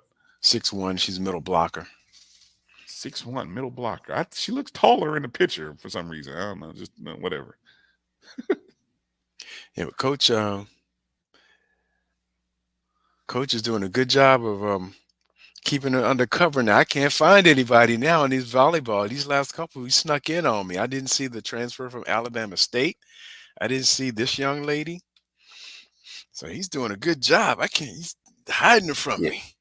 Yeah, we got to get him on the show because we got to get all these camps, these athletic camps that's coming up. Yes. Yeah, I did notice that. Volleyball, they got a lot of good camps upcoming. So shout out to volleyball on that front. I did want to make my last note here for me, and this was an article that Gerald Thomas wrote and posted today. Oh my goodness, not Chrome is being updated. It had to do with the guys who are going on the missions trip to Argentina. I think it's Nayron Jenkins and the other gentleman. I think it's Clark. I think he's from Mosley Lynn Haven. I didn't read the article, but I would recognize the names from past recruiting. Yeah, Nayron Jenkins, Lamar Clark. They're raising money for a May missions trip work in Buenos Aires, Argentina. They're working under the Fellowship of Christian Athletes banner. And I know I've tried to retweet the handle. I think it was maybe it was Nayron who tweeted out their link. I know Gerald also. So if you follow Gerald Thomas, GT3, or you can obviously help and support. They're trying to raise $2,500. They began the campaign in early April. They're trying to reach the $2,500 mark, excuse me, by the end of the month. Money will be used for flights food, and lodging. So again, this is a trip, a missions trip that they're looking to take May 4th through the 11th in Buenos Aires. And so hopefully those guys can raise the funds to make that happen. And I maybe we'll if we can, maybe we'll reach out and see if we can get one or both of those guys on the show next week and maybe kind of help spur on their fundraising efforts. Yeah, I love And to do that. yeah, but in the meantime, we'll send out a tweet. Again, I'll find the tweet from Nayron. I know he tweeted it out early in April, and then I feel bad because he tweeted it out early in April, and I never saw it. So, yeah. So, but we'll see what we can do. Try to help. Try to find out where they are in the process, and then where they go from there. Any final nuggets that you want to jump in and share, Marcus, as we close up? No, maybe next week we can carve out some time. Yeah, recruiting. But I did see the question from Hollow earlier about defensive line, and we didn't get a chance to ask Coach about that. But he said earlier in the 220 QB club that, our hardest hit area, probably defensive line. And you can see that just based on the number of people hitting the portal and those who graduated, those who exhausted their eligibility. So defensive line is a big point of emphasis. And we've probably offered, 10? At least 10 in the last week and a half, 2 weeks. Because you see a flurry, and that was even before the portal. We offered like 6 or 7 in 1 week or within a short amount of time. And we offered a couple more since the portal opened. So depletion of the defensive line and linebacker, we do have some that were there already. And, just addressing that. So once again, so the defense can be fully staffed and up to par, the level expectations. And we did have one commitment this week, Justin Squire, who's a DN linebacker from Mandarin High School. I believe he was offered a preferred walk-on earlier in the spring. So we noted that already, but I think he committed on Monday. So he was probably a good developmental player as well. Yep. Good stuff. Good stuff. Yeah, hopefully if we don't have any big-time breaking news next week, I think we got all our coaches now, so I don't think we're waiting on anything. We can talk more recruiting next week. Kelvin, anything you want to leave us with? Nope. Come out and support the women's softball team this weekend, and go Rattlers. It's a long day. I'm ready. I'm ready to go to bed now. Let's clarify. Baseball is at home. Softball's on the road. So. Mm-hmm. And tennis's championship is in New Orleans. Yeah. So softball's in Valley, in Itabena tomorrow and Friday. Baseball is home. Baseball's home. Yeah. So just a reminder, introductory press conference tomorrow afternoon, 2 p.m. Eastern, Rattlers Plus. That's 2 Eastern, 1 Central. FAMUathletics.com, Rattlers Plus. I didn't get a chance to text Josh to find out if it's free. Fingers crossed that it is free, and that anybody can watch it. And you can hear from Patrick Creary, our new men's basketball coach, and I will be working to try to get him on the show next Wednesday. So fingers crossed on that too. Uh-oh, what happened? Oh no, I'm watching my Hawks. I'm distracted. That's playing right. game. We're losing by 5. Right. Oh, come on. Aren't the Hawks the 10 seed? Yeah. Come on. This season should have been over. It's punishment enough to make them have to play in for, one last game. But anyway. Look at this Pacers fan. trying to rub it in. No, I ain't even let you do my boy Marcus like that. I'm sorry, Marcus. That was wrong. I'm sorry. No, it's fine. That's it is what it is. Hey, it's still time. What's the score, by the way? I took the over. 78-85. Please tell me it's early third quarter. If it's fourth quarter, I'm in trouble. All right. Anyway, that's going to do it for 6 minutes left. 6 minutes and 40. Third quarter? Yep. Oh, good. Keep scoring points. Let's go. Yeah, the defense wasn't there. Yeah, there shouldn't be any defense in that game. It should just be all points. Just keep scoring. First team to 120. First team to 130 wins. First team to 130 wins. There, that's what I want to see. All right. We appreciate all of you for tuning in. A lot of great viewers. If you're watching us on YouTube, if you're watching us on Facebook, hit that thumbs up and the like button, please, before you close out your browser. Thank you to everybody who's watched us on X. Record numbers on X. We appreciate you. Thank you to everyone watching on Instagram. Record numbers watching us there. You can make sure to follow the O&G StrikeZone, Facebook, Twitter, Instagram, and YouTube at O&G StrikeZone is where you can find us. Please find some time, follow the show, share it with some family. Lots of good stuff. We thank Coach Colzie for coming in. Appreciate Donald Reed for coming in as well, and Ashley Coleman as well, sharing the news about the FANG exchange. There you see it right there. FAMU's first NIL collective is happening. It's coming. And so get excited. Get your checkbooks out. Get ready to roll, Rattler Nation, because it's time for us to step into this game and do more with more. That's what we're trying to do. For my brothers, Kelvin and Marcus, I am Bryan Fulford. Things up, Rattler Nation. Get out there in those streets. Strike, and strike again. Congratulations, Coach Creary. We look forward to meeting and talking with you. Welcome to the family. We are excited, and let's go, Coach. We're ready to go. So some good times. Congratulations to the search committee and to VP AD Sykes. Congratulations on the hire. That's going to do it for us. You guys be well out there. Take care. Good night. Peace out.